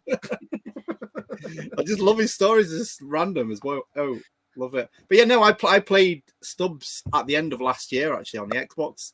It's a good game. It's very of its time, where it's not fleshed out massively, but like the concept would be amazing if they could do a new one like it with modern technology. I think it'd be quite good. I played when it first came out on the PC, and I couldn't get on with it that much. And I've always thought I'll go back and give it another shot. But I got rid of my PC copy of it years ago, and I've never bothered to pay the Xbox prices and haven't picked up the remaster. So I want to try it again. Tell you what, though, I really like the soundtrack. I'm hoping they've kept the soundtrack the same on the PlayStation. The new release, that was really good. Yeah, it's got all that in it. Yeah, it's got the lollipop in it. Yeah, that was the thing. I actually went online. I actually bought the soundtrack on CD. It's really good. You should get it. What was I going to say about that game? I can't remember. But yeah, for £15, it's 3 or 4 hours of just mindless fun. You can pick it up, enjoy it for an afternoon, and it's done. You don't have to. Well, that's what like remasters should be. 15 quid as standard as it comes out. They could keep it at that price forever. Then I hate when you see a remaster where it's just been a game put on disc and like uprated visuals for like 30, 40 quid. It's like, no, why? I mean, that's what Nintendo does famously, isn't it? Really, but constantly. If you want to get the Grand Theft Auto trilogy on Switch physically, it's £55. And on that cart, I think you only get one of the games and you've got to download the other 2. Oh, really? Yeah. I never knew that. I know there was a lot of bad things for it. On the Doom Slayers edition or whatever on the Switch, you got Doom 2016 on the disc, on the cart, whatever. and you had to download Doom 1, 2, and 3. They weren't even on the cart, and they're doing it all the time now with the carts on the Switch. Yeah. There's a few games that are actually they only do like a code in the box for. I've noticed there's a few games I wouldn't mind getting. There's the drum game that's on the Switch. Taiko. Yeah, Taiko Drum Master. There is 2 games that are only code in a box ones, and it's Taiko Drum Master Adventure. It's a drum rhythm game RPG. And I want it so much. That sounds amazing. Since you mentioned it the other day, I was like, I need to pick that up, but I want the PS4 version. I thought, I'll go on the internet, see what it is. 250 quid. It's like, what? Fuck that. Switch one's like 100 quid. I was like, nah, they can stay. I was getting addicted to like looking at Taiko thing. Like people make like custom drums for like 300 quid, and it's like arcade sort of like quality and stuff or better. And yeah, I started watching like this couple that like make like rhythm. Well, they don't make it, but they play like rhythm games like super immensely crazy. It puts Ross to shame. I sent you a link, didn't I? And it was like there's just like this row of like directions coming down like super fast and like missing one out of like 1,000. It's fucking ridiculous. Like she'll have fun with him in the bedroom, won't you? Have some of that, you fucker. Mate, I was getting addicted watching that. That was amazing. Some people got playing with their clip like E-Honda. E-Honda versus Chun-Li it is in the bedroom. So Gordon. Oh, sorry, I was just going to tell a story. Oh, go on, a story. Story time. We like a bit of story time. What made me best mate, Watty? He was just about to rattle a bird, and we used to try and do funny things when the other one was watching. We'd do them. And he got this bird, and like Evil Dead and all that with a chainsaw. She's lying on the settee with her legs spread and that, and he got his hand like the chainsaw. He went. And he just started going into it like that. I was fucking howling, laughing. Sorry, on the games. I'll be doing that with his grannies now. Yeah. What was the question now? I can't remember. I don't know. I can't remember what I asked now. What are just random games? Like, what game do you want to talk about, Gordon? Anything that you want to talk about? Like this? Oh my god, I don't even know now. Guardians of the Galaxy. That's what you're playing in the new Mark. Yeah, Stunning. amazing. Stunning. So good. I think a lot of people were put off with the Avengers game that came out before. But this is completely different to the Avengers game. It's not like an online game. It's a story-driven, single-player. It's just class. It's absolutely brilliant. And the performances are brilliant. The dialogue is funny as hell. So you played that on PlayStation 4, didn't you? I did. I'll play it again when I get a PS5 eventually. I definitely will go back to it, but it's so good. So it still holds up on the PlayStation 4. It doesn't you don't feel like you're playing last gen. Well, I think there's some bits in it that were a bit framey. That was a bit jerky, but it was so good though. It didn't take away from the gameplay at all. It was so good. I loved it. I loved every second of it. So I mean, I've looked at it quickly, and it looks like the combat is like Marmite for people that people talk about. It's like it reminds me of Final Fantasy 15 sort of combat, where you kind of like have a crew around you and you like kind of direct them. Is it like that or? Yeah, you get to pick your characters with button prompts. So when you pick the button prompt, then Gamora will jump in, or Drax will jump in, or Rocket will jump in. It's just so good. It's so good. I was hoping it play a bit like Control, but like getting people to jump in, if that makes sense. You can fly about and stuff like that. Sorry, Raz. Yeah, coming from you, I'm not believing it. Sorry, Raz. The soundtrack's absolutely amazing, though, isn't it? I was in a battle today, and it was Wham just started kicking in, and New Kids on the Block and stuff like that. And it's just absolutely brilliant. Rick Astley. Yeah, Rick Astley's in it as well. So good. And there's a picture of Sam Fox in your bedroom. Aye. I can't believe that was actually. That's amazing. Brilliant game. So good. Yeah. That's my game of the year. That's my game of the year for sure. Oh, is it? Yeah. That's the only game I've played from this year. I've not played Metroid Dread. I've not played It Takes Two. I've not played any of that. So I'm very biased in that sense. But yeah. I played It Takes Two. It's a really good game, but I don't think it's game of the year worthy in any way. But it's very inventive. I think it's the concept is good. Yeah. So can you not play it on your own a bit like Brothers or anything like that? No, it's done by the same people who did A Way Out, which was completely 2-player. But I don't know, in A Way Out, you only need one copy of the game and you could play with somebody online. They could download a demo and you could play the whole thing together. I don't know if you can do that with it. Have you got it on PS4, Ross? Oh, I've got it on, I had it on Xbox. It's on Game Pass. Oh, because it's just turned up this week, and I've just found out you've got to play with someone else, and I've got no one to play with. I'll happily play it again. It's a good game. But... Yeah, it's turned up this week. I thought like the other guy would be AI controlled. I didn't realize. Yeah, completely like co-op, but it's good. What you like, Raz? What you like? And yes, this is another question as well from Hypertrigger X. Can I beat him in any shmups? I tend to beat him and then get absolutely thrashed about an hour later where he goes, I'm not allowed to be on the top of the leaderboard for too long. So we have like shmup challenges, which Mark, he was supposed to be training to like join us one day with these. How's your shmup training going? I played a lot of Gunbird. I did enjoy it. I was getting better. I played a lot of Gradius or Gradius, however how you say it. And then I bought a lot of shmups, like from suggestions from yourself and Dylan, and just didn't really play them. They just look good on the shelf now.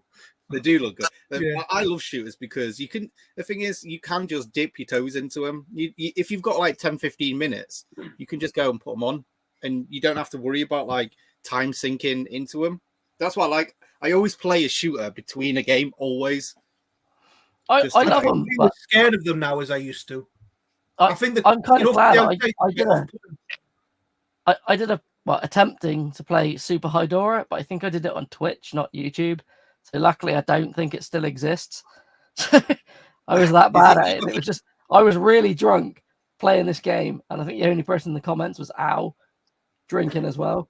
It was a strange evening. Is it a hard game then, or because I've just picked it up? In fact, sober, no, you'll piss it easy. I reckon it's a really good game, really good. It looks great. It's sort of like Gradius, but like modern. Do you know what pisses me off? That doesn't fit in a Super Nintendo protector. That's slightly too big. It's so close.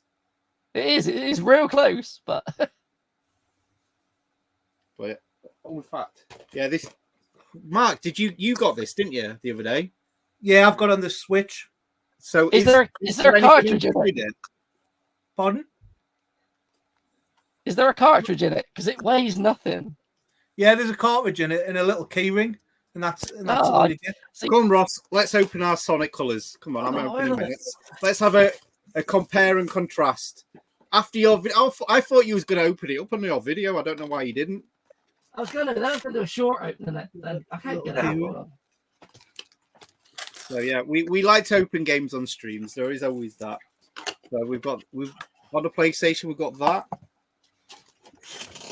We've got a weird little sheet. I don't know why you'd want that.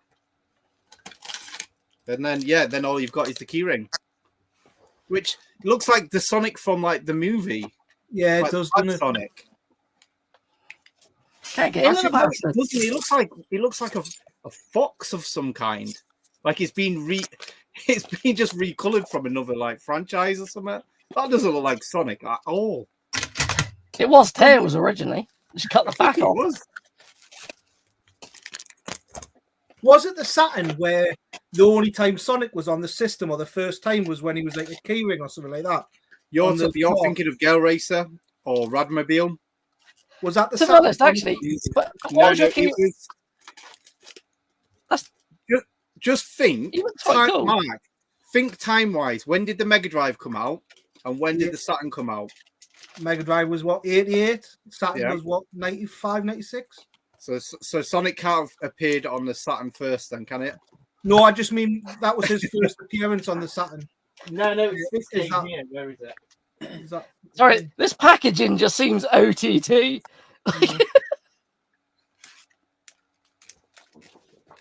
Well, when I went over to Corbana's house, I noticed like a lot of like the special edition Switch games have got like an extra side of just like nothingness, just to make it wider to not fit on your shelves. And it's like, what? Why have you just done that to me?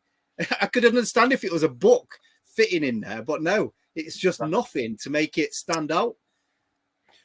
This just turned up on Saturday. This is going for £12 at the minute on the Switch. So you get the game in there, which I've already put on the shelf. But you get all that as well. They're all pins. That's actually really cool. Is that by Numbskull or something? Yeah, Numbskull, yeah. Because they that's the kind of subset I wouldn't mind doing. The badge editions of Numbskull. Numbskull do some good games. For £12 for a Switch game, and you get all that. And you get like all the new big releases and stuff, and you don't even get like a manual or the inside cover like printed or nothing like that. And then you're getting that for £12 with all the effort that they put into it. Mm-hmm. Oh, hang on. We've got a question.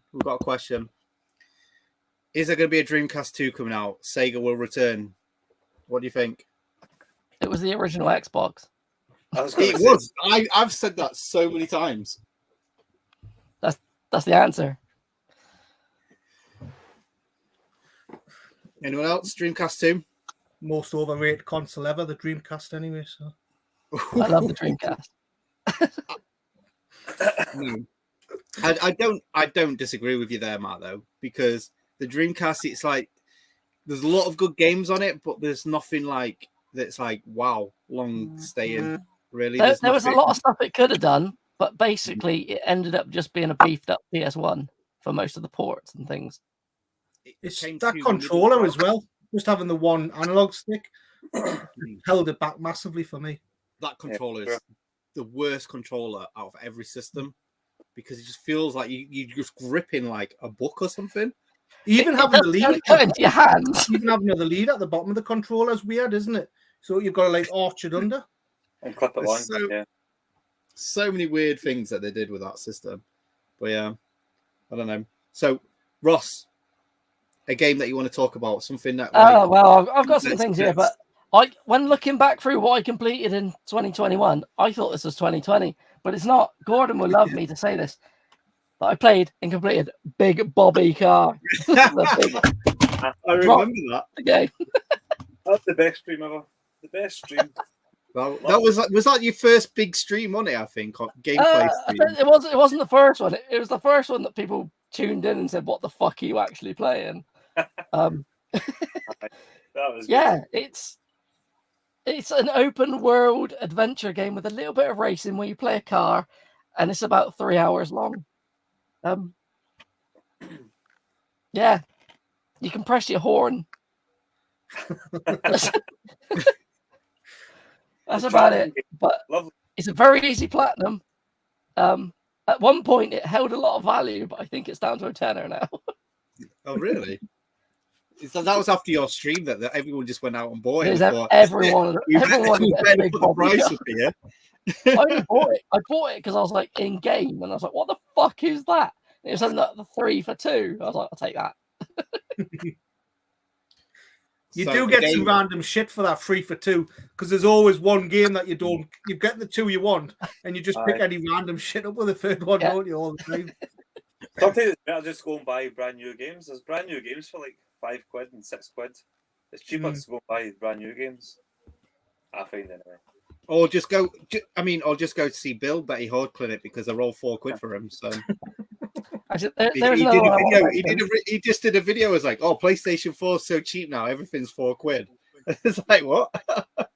There is another one I mentioned. I don't know if it classes as a completion or not because I completed the game like 2020 or 2019. I don't know when it came out, but the DLC I didn't finish until this year, which is Project Cars 3. The DLC on this is absolutely insane. It's basically all time trials. There was one I recorded the run that I did, it doesn't look that impressive, but I was playing it for 18 hours straight. This one race to pick one lap. That's how horrible it is.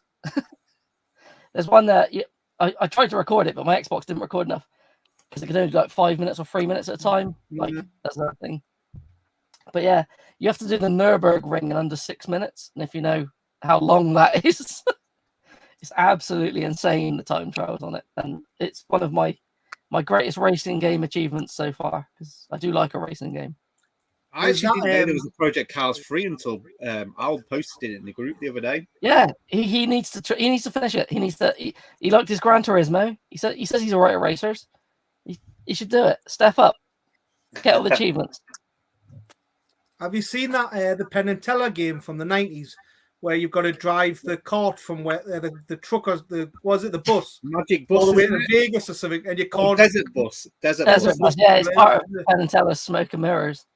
Yeah, it's hours and hours long, isn't it? And you can't. I have played it. There's a physical cart of it. Oh, is it? I have seen someone make that. Need it. We should do originally a Sega Mega CD game, wasn't it? Sorry? It was a Mega CD game originally. What was it? Yeah. I never. Unreleased one. People keep talking about doing a charity stream soon, like coming up. Like there's been a lot of suggestions for different charity streams coming up.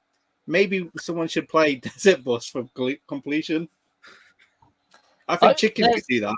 I think because that's the only racing game we could probably do, isn't it? Really?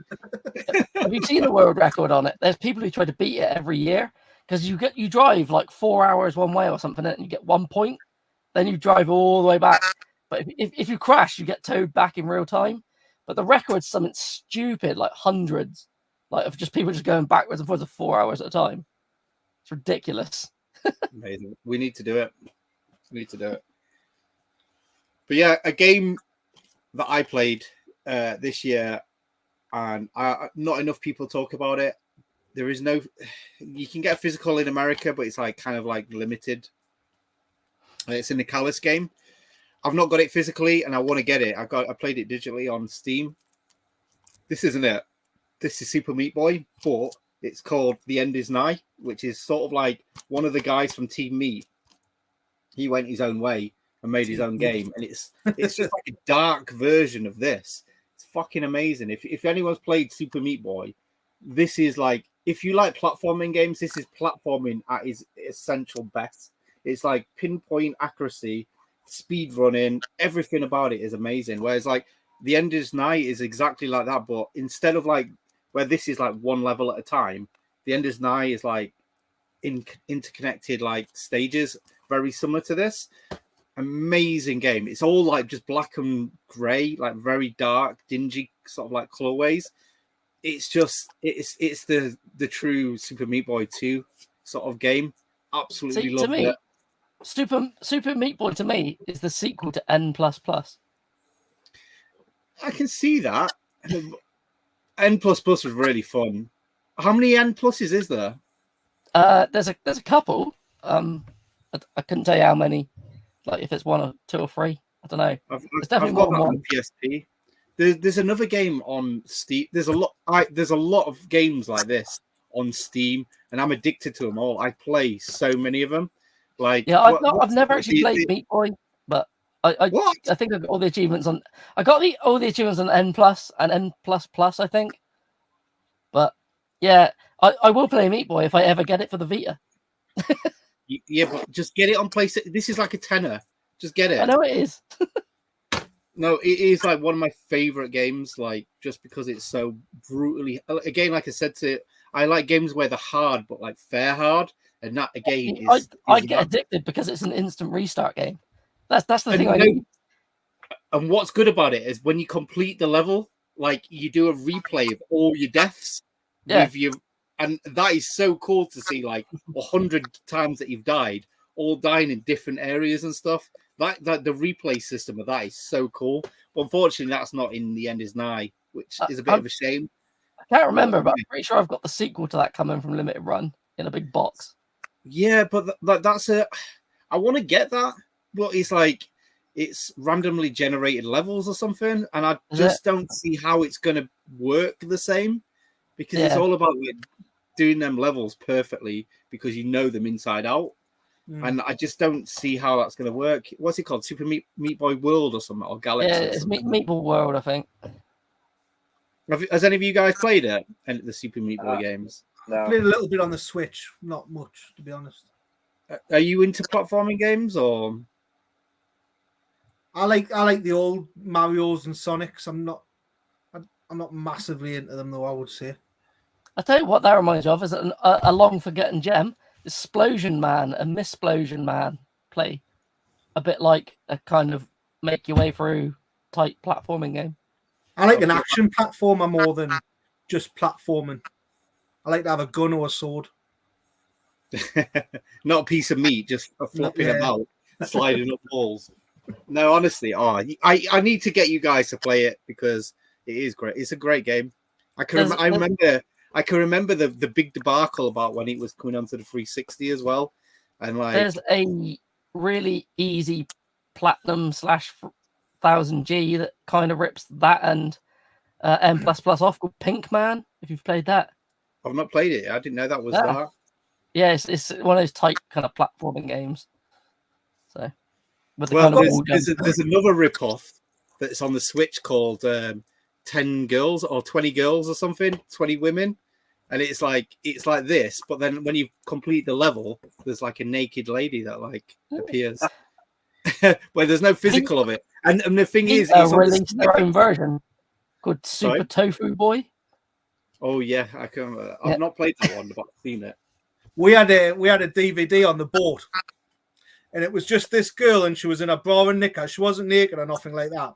And it was just her for an hour, just standing up and down with like barefooted and like a big thing of mince meat.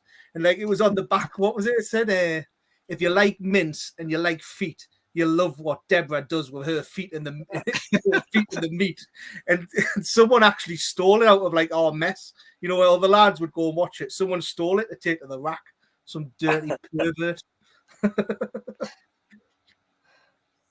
So, to be honest, earlier on, Percy went, "There's a T-shirt that's Tits Minge in Star Wars. I wonder if Geordie Slasher would like that."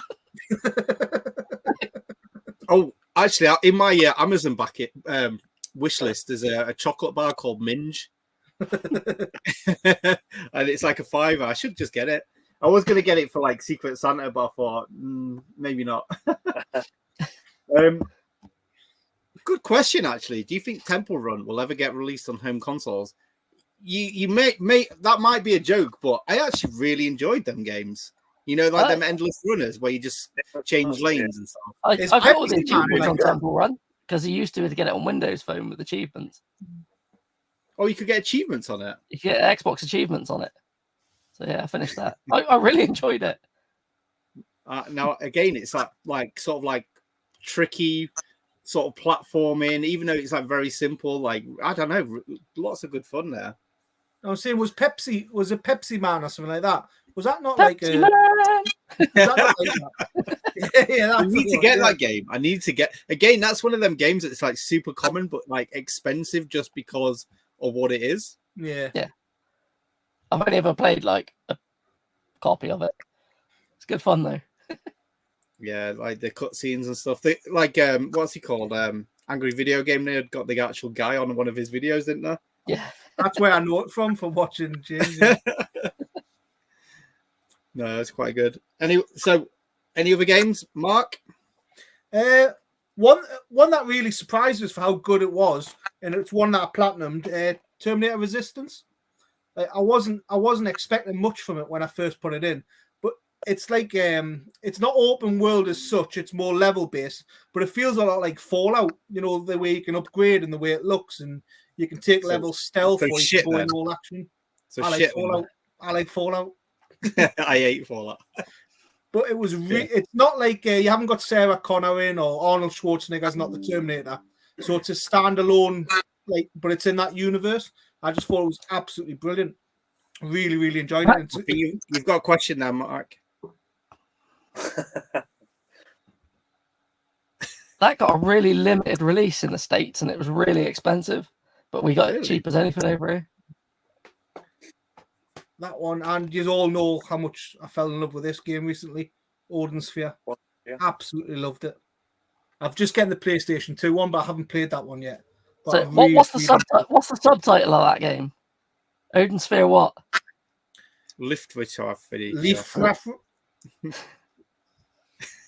No one can ever pronounce it. I think it's Lethfrasir, but it's so just retarded.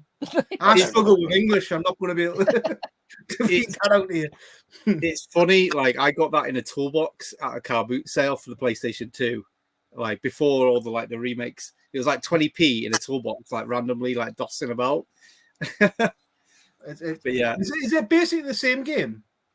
The PlayStation, yeah, it's the same game remastered, but I think it may be the PS4 one and the Vita one have loads of like quality of life things, so it's not as grindy. I love Vanillaware is like one of my favorite publishers. They do like it's just the art style that they do, and like the game's amazing.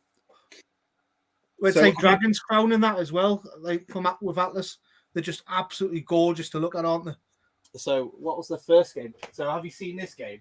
Muramasa as well, isn't there? Yeah, Muramasa on the Wii. But this is before they was Vanillaware. They made Princess Crown on the Sega Saturn. So this, as you can probably see, very similar art style of that. It's sort of like marionette style, like graphics in it, sort of like hand drawn, like paper craft or something, maybe.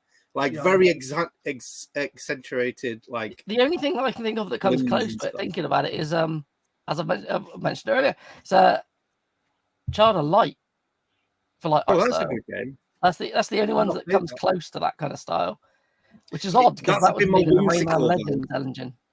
Or Puppeteer that we've played this year as well. That's got that kind of like hand drawn look to it, hasn't it? So did you complete Puppeteer this year then, have you, Mark? I completed it. There's 2 or 3 games I've completed on the PlayStation 3 this year, and the trophies haven't loaded up. You know, when all that stuff with the store went down was when I was playing. You have to go onto the trophies and say you want to upload them. Oh, right, because I never used to have to do that with the PS3. Actually, the PS3 started doing the same thing that Vita's done. If you've logged out and had to log back in, it won't sync your trophies properly sometimes, but you have to go onto the PlayStation website to turn off your 2-step authentication if you've got it, get a code to then log back in and then put it back on. Because I couldn't get any trophies on the Vita until I did that. Oh, right. Yeah, because I've got like 5 or 6 trophies for Puppeteer, but I was like, I've finished it and it's not showing any of the, the later trophies. It could be just a simple syncing thing, but yeah, it was being really weird because they changed the way the system worked when the PS5 came out. Oh, I absolutely love the game. I don't think it's as like, because it was quite expensive when I got it. I don't think it's like an amazing game that deserved that price. Oh, but it is not really worth what it was going for. No. Which one that is? Puppeteer. Oh, Puppeteer, yeah, sorry, yeah. I was lucky I got it before it started shooting up massively. Yeah. But like the 60-70 pound it was going for, when the big PS3 summer of 2021 where the games just went ridiculous. No, I really liked it. It was a bit childish, but then at the same time had adult humor like mixed in with it, so it was quite cool. And it's a very unique platforming style as well, hasn't it? Like where you I do like the way you use the scissors to climb up stuff. That's pretty fun. Yeah, I paid £6 for it and thought that was enough. I paid £3 for mine. It was like I got that Alice from a car boot sale. I got that Alice and Spyro for the PlayStation 3, but because I had Alice and Spyro on the 360, I just traded them in. Now I don't think I'll ever get them back. Now I'm collecting PlayStation 3. Like, gutted. Why did I do that? But yeah, I kept Puppeteer because it was an exclusive. So yeah, I'm glad I did. It always seems like the stages of inflation. Eddie's like, I got mine for free. I got mine for £6. Kevin, there's a video on YouTube when I picked it up, actually. I think it's probably one of me picking it up. Wait, Kevin Beth found it sealed, didn't they, in a charity shop or something this year? Tenner. That was on one of their videos, wasn't it? And it was when it was worth £100 at the time as well, wasn't it? And that was unsealed price. Yeah, no. I've broken the seal, guys. I'm glad PlayStation 3 is going back down in price. So, right, since we're nearly at the 2-hour mark, is there any questions from everyone that you want to ask about our gameplay over the last year? We'll ask that question now, and then we'll probably knock off after that. Pee break. After everyone's been to the piss. I've got to go and apologise to her for leaving her in the Indians. So what's the plan there? Are you going back into the Indian, or is she back now? No, I've heard her come back in about an hour and a half ago. Heard the door slamming.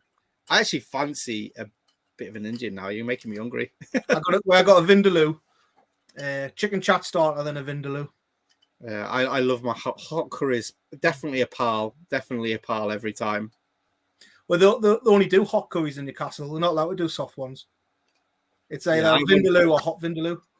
Yeah, I went to Glasgow and there was like the dirtiest Indian that I've ever been to, but the curries were amazing. I've been to India, and the best curry I ever had. I don't know what the flavour of the curry was, but they made like an omelette, and then they put the curry on the omelette, and then they folded it over, and you just eat it like that. And honest, it was absolutely gorgeous. So do you know what? Like when I have my Indians, I actually buy a salad. You know, the salad, extra salad, side salad. Instead of getting rice, I put the curry over the salad. I love it like that because it's like gives it that extra crunchiness. Do you get like vegan curries, do you? I do, but I like paneer curry. I love paneer. You know, do you know what I always find as well? You know when you can get a good curry place because they have paneer on the menu. Every time you get paneer on a menu, like their curries are always the best. Awesome stuff. I love paneer. I judge a curry house based on their Ceylon because most places get it wrong and it's horrible. But like, yeah, when it's proper like a sweet but spicy amazingness. Have you ever ordered curries when it's like a few of you and you say, oh, this curry for so and so, and then you get the names on it? It's like seeing what they think that our English names are spelt like. It's fucking some of the most amusing stuff. I remember getting a curry as well. It was like called the suicide curry. And like I need to find how they spell it. It was like the most weirdest thing ever. It was like my stuff always turns up with Russell written on it. It's like, yeah, if you get my name wrong and think it's Russ, that's fine, but just don't make it longer. We should all go for a curry together and get that. So you have Roller Core, Bower, ha ha ha ha, and Jody Slasher. See what they come out with then. Just YouTube names. In fact, I think I might order a curry tomorrow night. I'll order it as Roller Core. We all should do it tomorrow. Curry night. Just let them know that the X is silent. So right, we've got some questions now. So first up. From Dad and Lads Gaming. Of course, it's going to be a sensible question. Best joystick Marcus put up his arse? Probably would, to give the Dreamcast some love, that was quite a nice fit, that one, actually. I thought you were going to go Microsoft Flight Stick. The arcade stick one with the ball that just like pops in. Yeah. It just goes plop. That Capcom one that's just came out. You know, the one with the big one like that. Do you know what would be a good one for you? Have you ever seen the NES Bart Simpson one? No. It's like, but the handle is just Bart Simpson, so that's like a nice spiky top to go in. Well, I was going to go for the Resident Evil 4 chainsaw one. that would cut you open, wouldn't it? Coming back out. That's your mate's business that time, isn't it? Swipe your taint across a rollerball controller. Oh dear, right. Richard Gere used to put hamsters up his arse, didn't he? Richard Gere, yeah. Yeah, it's a true story that. He used to put hamsters up his arse. So how are they still some like rattling around after all this time? Does he like feed them and stuff while they're up there? I don't know. He used to put hamsters up. Put a rat up there, wouldn't you? And have a tail just sticking out. Like a man pull it out. There should be like a quiz. Is it a rat tail or is it a love egg? Rat tail or gummy worm? Get your votes in. Right. So Chili, worst game. We'll do this as like quick fire. We don't have to like completely go off on one. So Ross, we'll do it clockwise. So I've already showed it. Ghostbusters by a long way. Worst game. Yeah, easily. Breath of the Wild. Yes, yes, it wasn't me saying it. I love that. Did you complete that? No. I have never finished it, but I blame my distaste for it in the fact that I watched Chrissy play like 150 to 200 hours of it. Then I was like, yeah.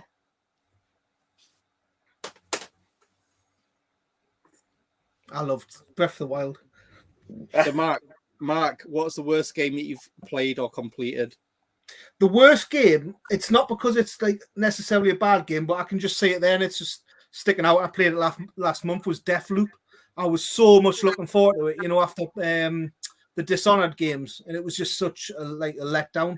I was about 10 hours in, I just stopped playing it. So I was like, it's not getting any better. Oh, I'm just looking through my list of all the games I completed. There's so many in here that I would like to talk about. We could do this for another few hours. Double Dragon 4. Double Dragon 4 was my worst one. It's based like an NES game, but like when you complete it, just ends. There's like, oh, what the fuck? I thought it'd be some kind of "you've done so well, master." Oh, there was nothing like that. It just finished, and I was like, oh shit. What is this? There was quite a few glitches along the way. That was a bit of a shame. So, recommendations, Ross. Can I? Yeah. I was going to say one, but I won't. You know what? I'm going to recommend this because this was something that was free games. I think we could put free games here. Okay. I'm going to say this just because I was genuinely impressed by how much fun I had with it, which was Slide Stars. I forgot I played that. I played that game. I forgot I played that. It's like Trials, but on like log flumes. I remember all your favorite YouTubers. Like you can unlock Mark. Honest. I had more fun watching you play it than actually playing it. I did enjoy it, but it was like the fact that you 1000G'd it is just nuts. I don't know how you did it. It's genuinely quite difficult. So, other recommendations. Actually, this is going on a recommendation. I haven't got the platinum on it yet, just because I've been too lazy. But it's Nexamon. It's like the original Pokemon game to me.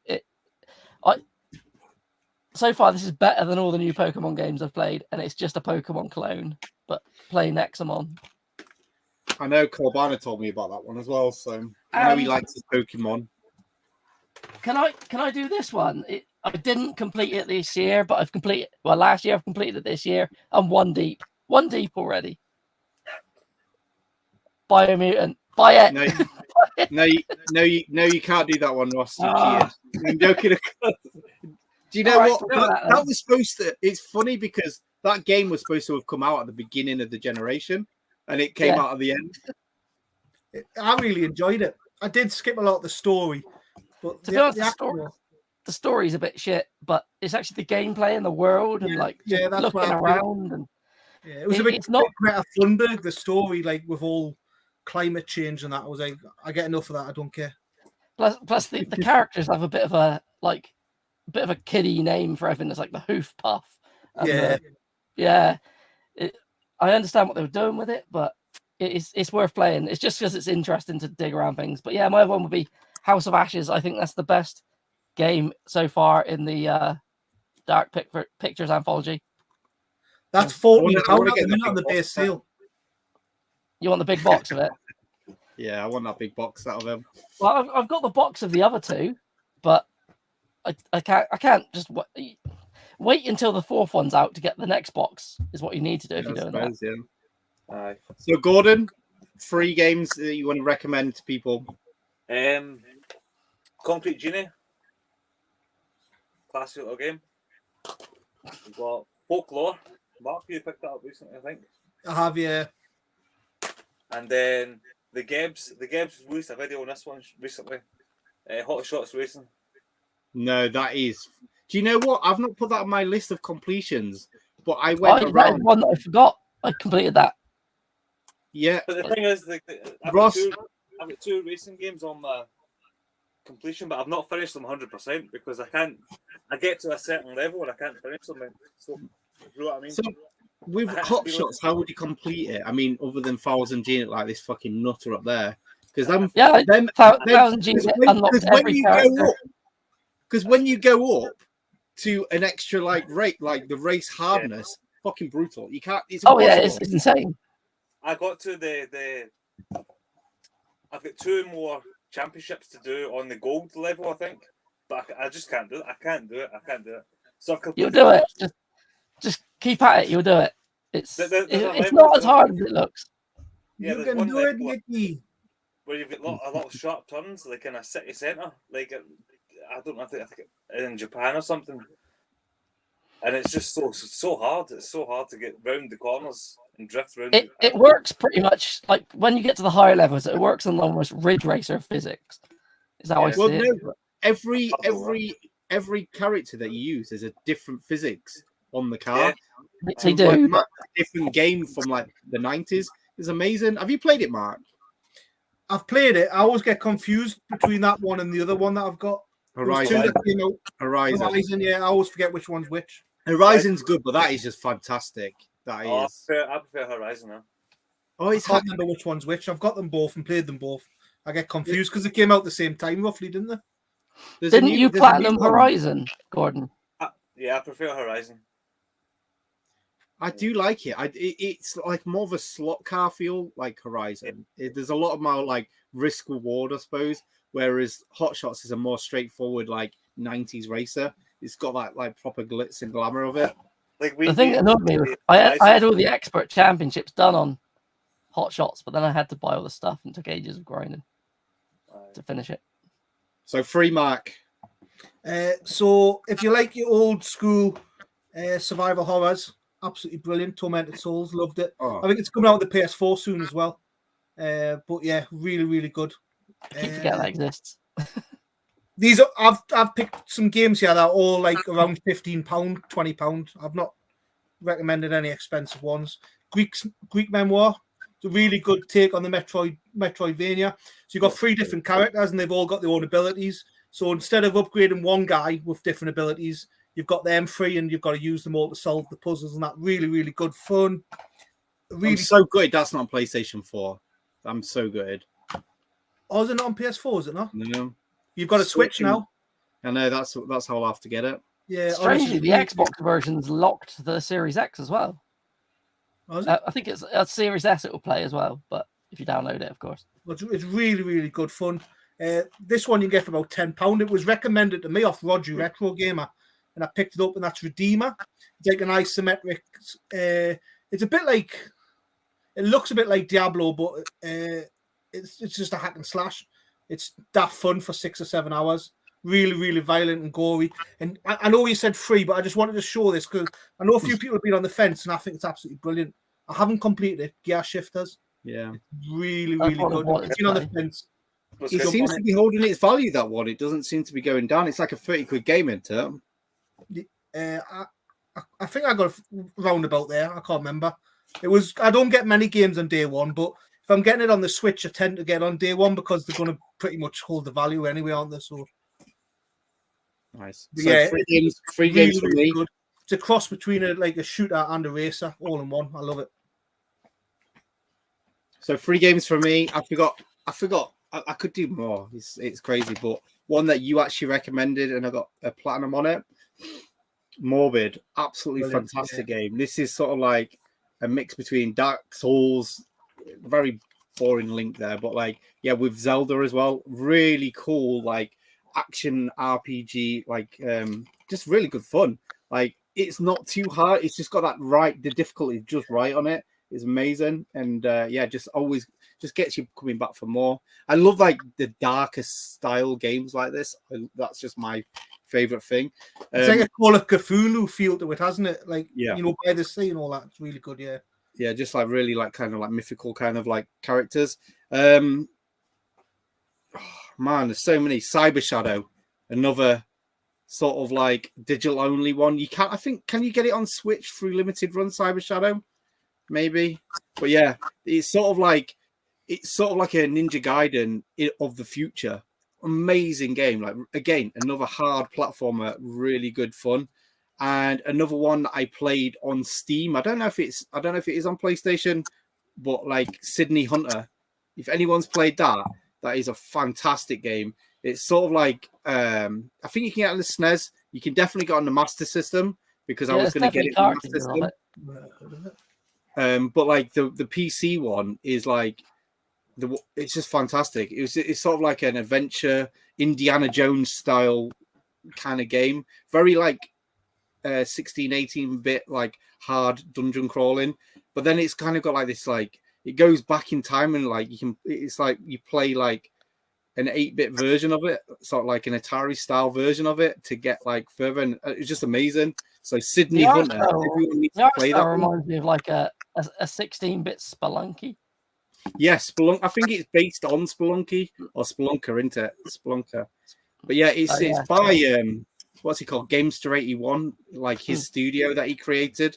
He like got a few people together and made it, and it's a fantastic game. Everyone should play it. I love like my retro throwbacks. The thing is, we're all like retro collectors, but like retro games are good, but like when they've been made in a modern way, that's even better. Yeah, they take away all the shit. I like games in a retro style, but like I don't get people who love retro games that are like, yeah, but it's new. It's like, yeah, but is this the same type of game you enjoy?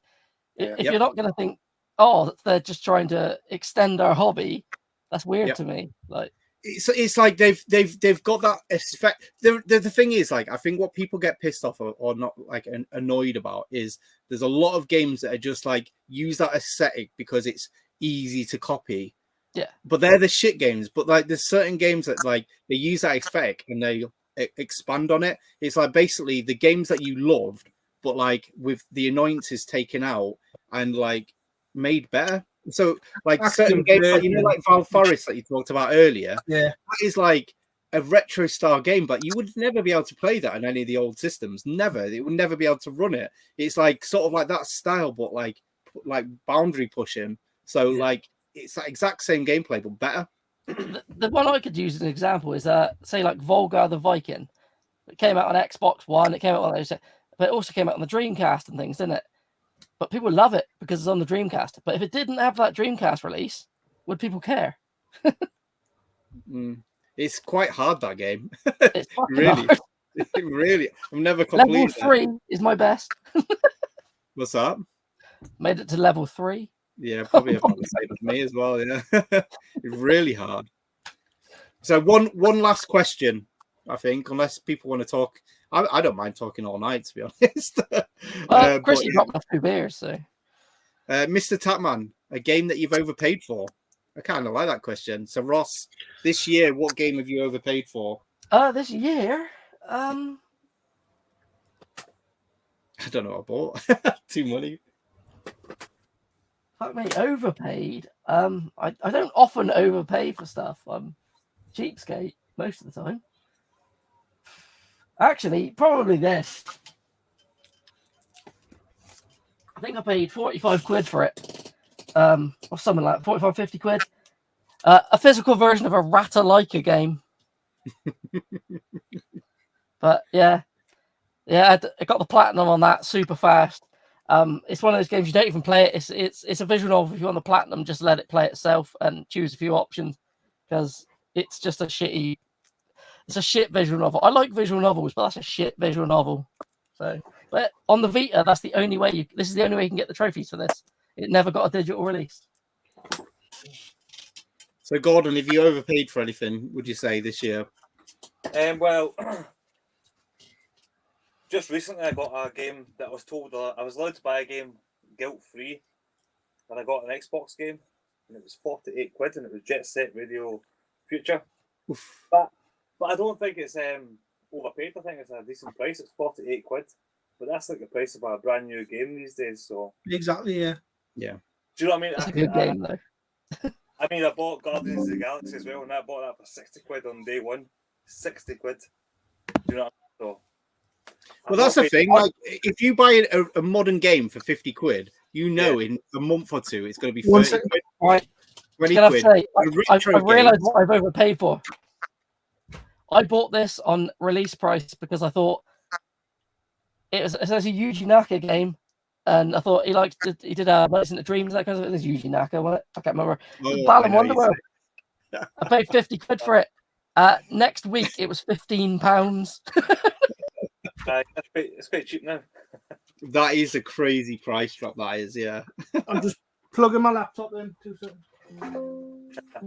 I actually like the game. I do like it, but I don't know what I've overpaid on because, like Ross says, trying to be a bit of a cheapskate. There is a few PlayStation 4 games that I probably thought was going to be worth a bit more, and they never did. Don't know. I can't think top of the head. Mark, have you overpaid? I can see Marcus is in the chat. He got blasphemous, didn't he? The limited run, he finally went for it for like 70 quid or something, and then it got released. That's pretty much happened to me. I got Zombies for the Mega Drive, and I think this was about £70 I paid for this. And then within 2 months, limited run brought it out for the PS4 and the Switch and stuff like that. It's not because it's a bad game, it's just because obviously then it came out for that. I paid £100 this month for this year for Blood Will Tell. Well, that's one I've wanted for years and years, so I don't regret paying it. Anything's worth what you're willing to pay, isn't it? I think that holds up as not £100, but it's if you're paying that kind of money for a game and you get that, you're not that annoyed. Yeah, I would never pay £100 just to finish off a set of a shit game. It was a game that I've wanted for years and years after seeing it, 20 years ago. So I don't mind paying that. It's a one-off. I wouldn't pay it all the time for games. So this is probably the game that I probably overpaid for. I think it was like 60, 70 quid. It was like, I knew it was more than it should have been. Comes with no manual, but it was CX and used with credit. But the thing is, I played this at Halloween because I've been wanting to play it for years. This is shit compared to Zombies. Like, have you actually, because I know you've got it, haven't you, Ross? I haven't got it, no. Have you not? Like, it's the graphics are better, but like so many reused things, you can jump. But like it's got like that like weird, when you've not got a run button, you've kind of got to hold on, and then it starts running after a little bit, and it just ruins the game. It really does, and it's so short. Supposedly, I think they've rushed it out because they knew the new consoles would come in and stuff, so it just wasn't as refined as Zombies. Zombies is amazing. This is definitely it's cool. I like it, the art style, but apart from that, it's terrible. It's one I always wanted to play because I really like Zombies, but it's on the Zombies. You get Zombies and that on the disc I've ordered from Limited Run. Yeah, that's what made me think. You can get it digitally for £6. Zombies in this for £6 on the Xbox store at the moment. I'll have to have a look. Only because like everybody I've heard who has played it pretty much echoes your sentiments on it. But it's just not as good. Totally rushed. Yeah. So. Has anyone got an Oculus Quest yet? Mr. Toot is in the house. No. Isn't that for kids? Like grabbing kids or something like that? I've only got this. I'm going to put it on my head. That's the only VR I've got. I need to start playing my PlayStation VR. I've got so many games on it. I just can't do it. I sold it. I didn't like it. Oh, I love it. I love it. I haven't turned mine on in a while. If you saw the amount of dust on that, I need to. Yeah, but Gordon, you're going to wear anything that escapes from the reality of Nicola Sturgeon, aren't you? It's true. No, it's so good. It's so good, man. I love the VR. I got Iron Man VR for Christmas. It's brilliant. So good. And Down the Rabbit Hole was a really good VR game as well. I picked that up, but I haven't played it yet. I want to get back into the VR because I want to get good at Beat Saber. It's very much like Moss as well. It's very much like a diorama kind of gameplay kind of thing. It's lovely. Moss had a strange spike in price for a while. I don't know if it's still got it. Yeah, did I? Oh, really? I've got Moss, but again, I keep buying VR games in the intention of playing them, and it's just getting that set up and started. I love the VR, but I don't know about you guys, but VR I can't play in the summertime because I just get too fucking sweaty. My problem is there's a very small amount of games I can play without being motion sick. Like I was enjoying Farpoint, but I've played about 20 minutes of it because I wanted to throw up so bad. Like, So good. but something like Resident Evil 7 was fine. I don't get it. That's weird. Yeah. Wipeout was terrible. All No. Wipeout's crazy. Oh. No, so not Wipeout. Drive. No, what's it called? Not Drive Club bad. Like the thing is, it's fine, and then you like crash into something and then stop, and it's like thunder, like feels like it's coming in the same propellant of it. Yeah. If I'm playing a racer, I have to look dead forward. If I look around, I'm like, oh god, feel safe. Aye. Paul Retrobait was playing Resident Evil 7 on VR, and he says he'd had the window open because it was in the summer on the night time, and he hadn't realised, but a gust of wind came through and it blew his curtain and stroked him on the arm. He says he's never shit himself so much in his life. Me and my mate were playing it, and he was like a bit on edge playing it anyway because it's pretty tense, isn't it? He was sat there playing, I was watching, and my cat jumped on his lap. At that point in time, I was glad I had a brown sofa at that point in time. He shit himself, the cat went flying. No, I did the kitchen demo. That was enough. Where like you sat in a chair, and then this girl just comes around and puts her hands in front of your eyes like that. See, I could feel them hands on my face. It was horrible. I thought it was less creepy in VR though, because it's more you're aware of your surroundings. Also, the aiming's much easier because you just look at the enemies. Right. But Yeah. So could you play that game on your own in house though? yeah, I could. Oh no way. No, But then again, I love horror games. I'm a big wuss with horror games. Like my favorite game of all time is Silent Hill 2. That still shits me up playing that. I've been through it like I don't know 20 times, and still everything. There's bits of that I just find unsettling. Resident Evil, you just kind of like you got mold men or Jack Baker chasing you. Or Maya coming. Oh my, yeah.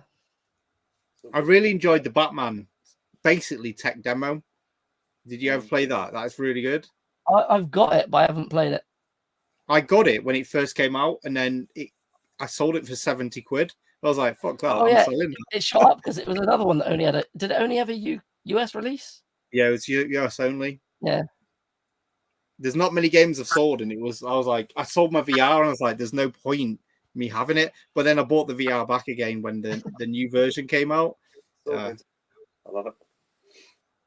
Everybody who's got a VR did get the go on the PlayStation website and get the free dongle for the PS5, didn't they? Not yet. It's worth doing. I think they're going to be worth something in the future. I thought you had to have the PS5 to do that, though. It wasn't like you just have to have the VR. All right. It just all you read is the serial number off the back of your VR. Nice. I'll have to do that then. Yeah, it's worth doing. I wasn't typing in 2 serial numbers. So Marcus has bought Gear Shifters special edition, 21 quid. I might have to get that because that was quite an expensive game. Yeah, it's awesome. Definitely worth £20 any day. Cool. Right then, shall we wrap up then, guys? Yeah, sounds good.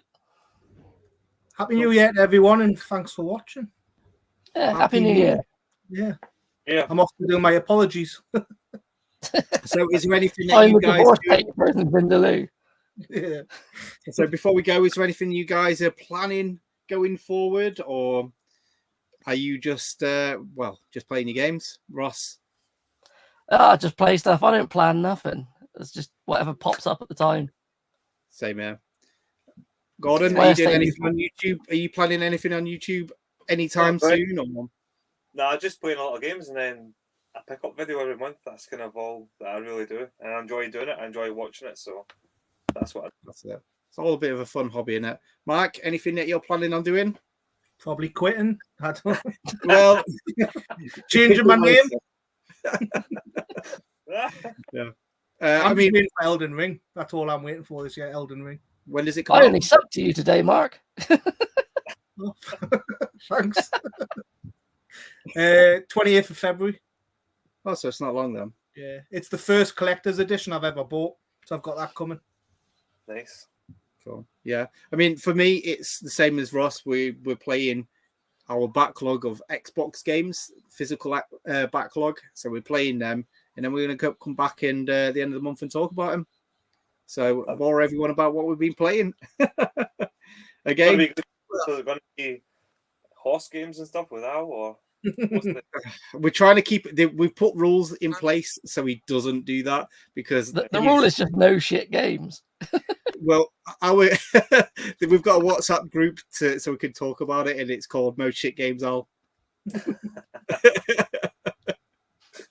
So yeah, I mean, Mark, you made a good point, like saying about a PlayStation one. I would like, if later on in the year we should just do a PlayStation one where we just set ourselves playing backlog of PlayStation games.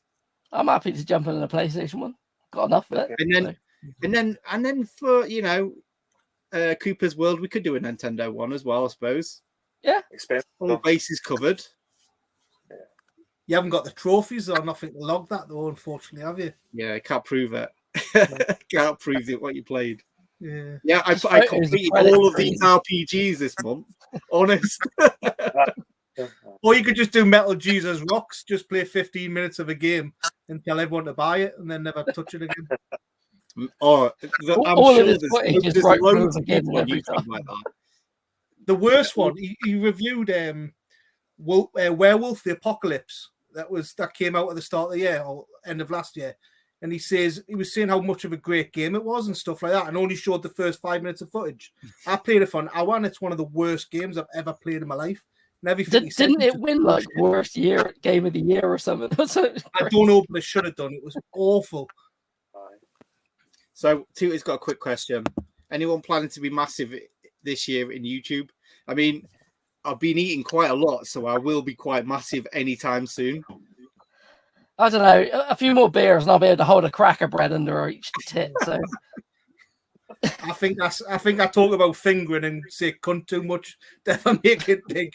I think that pretty much screws me. But yeah, anyway, great chatting to everyone. So I guess we'll fucking disappear this time. So anyway, thanks for watching, and I'll see you guys in the next one. Later. fun people. Yes. Bye.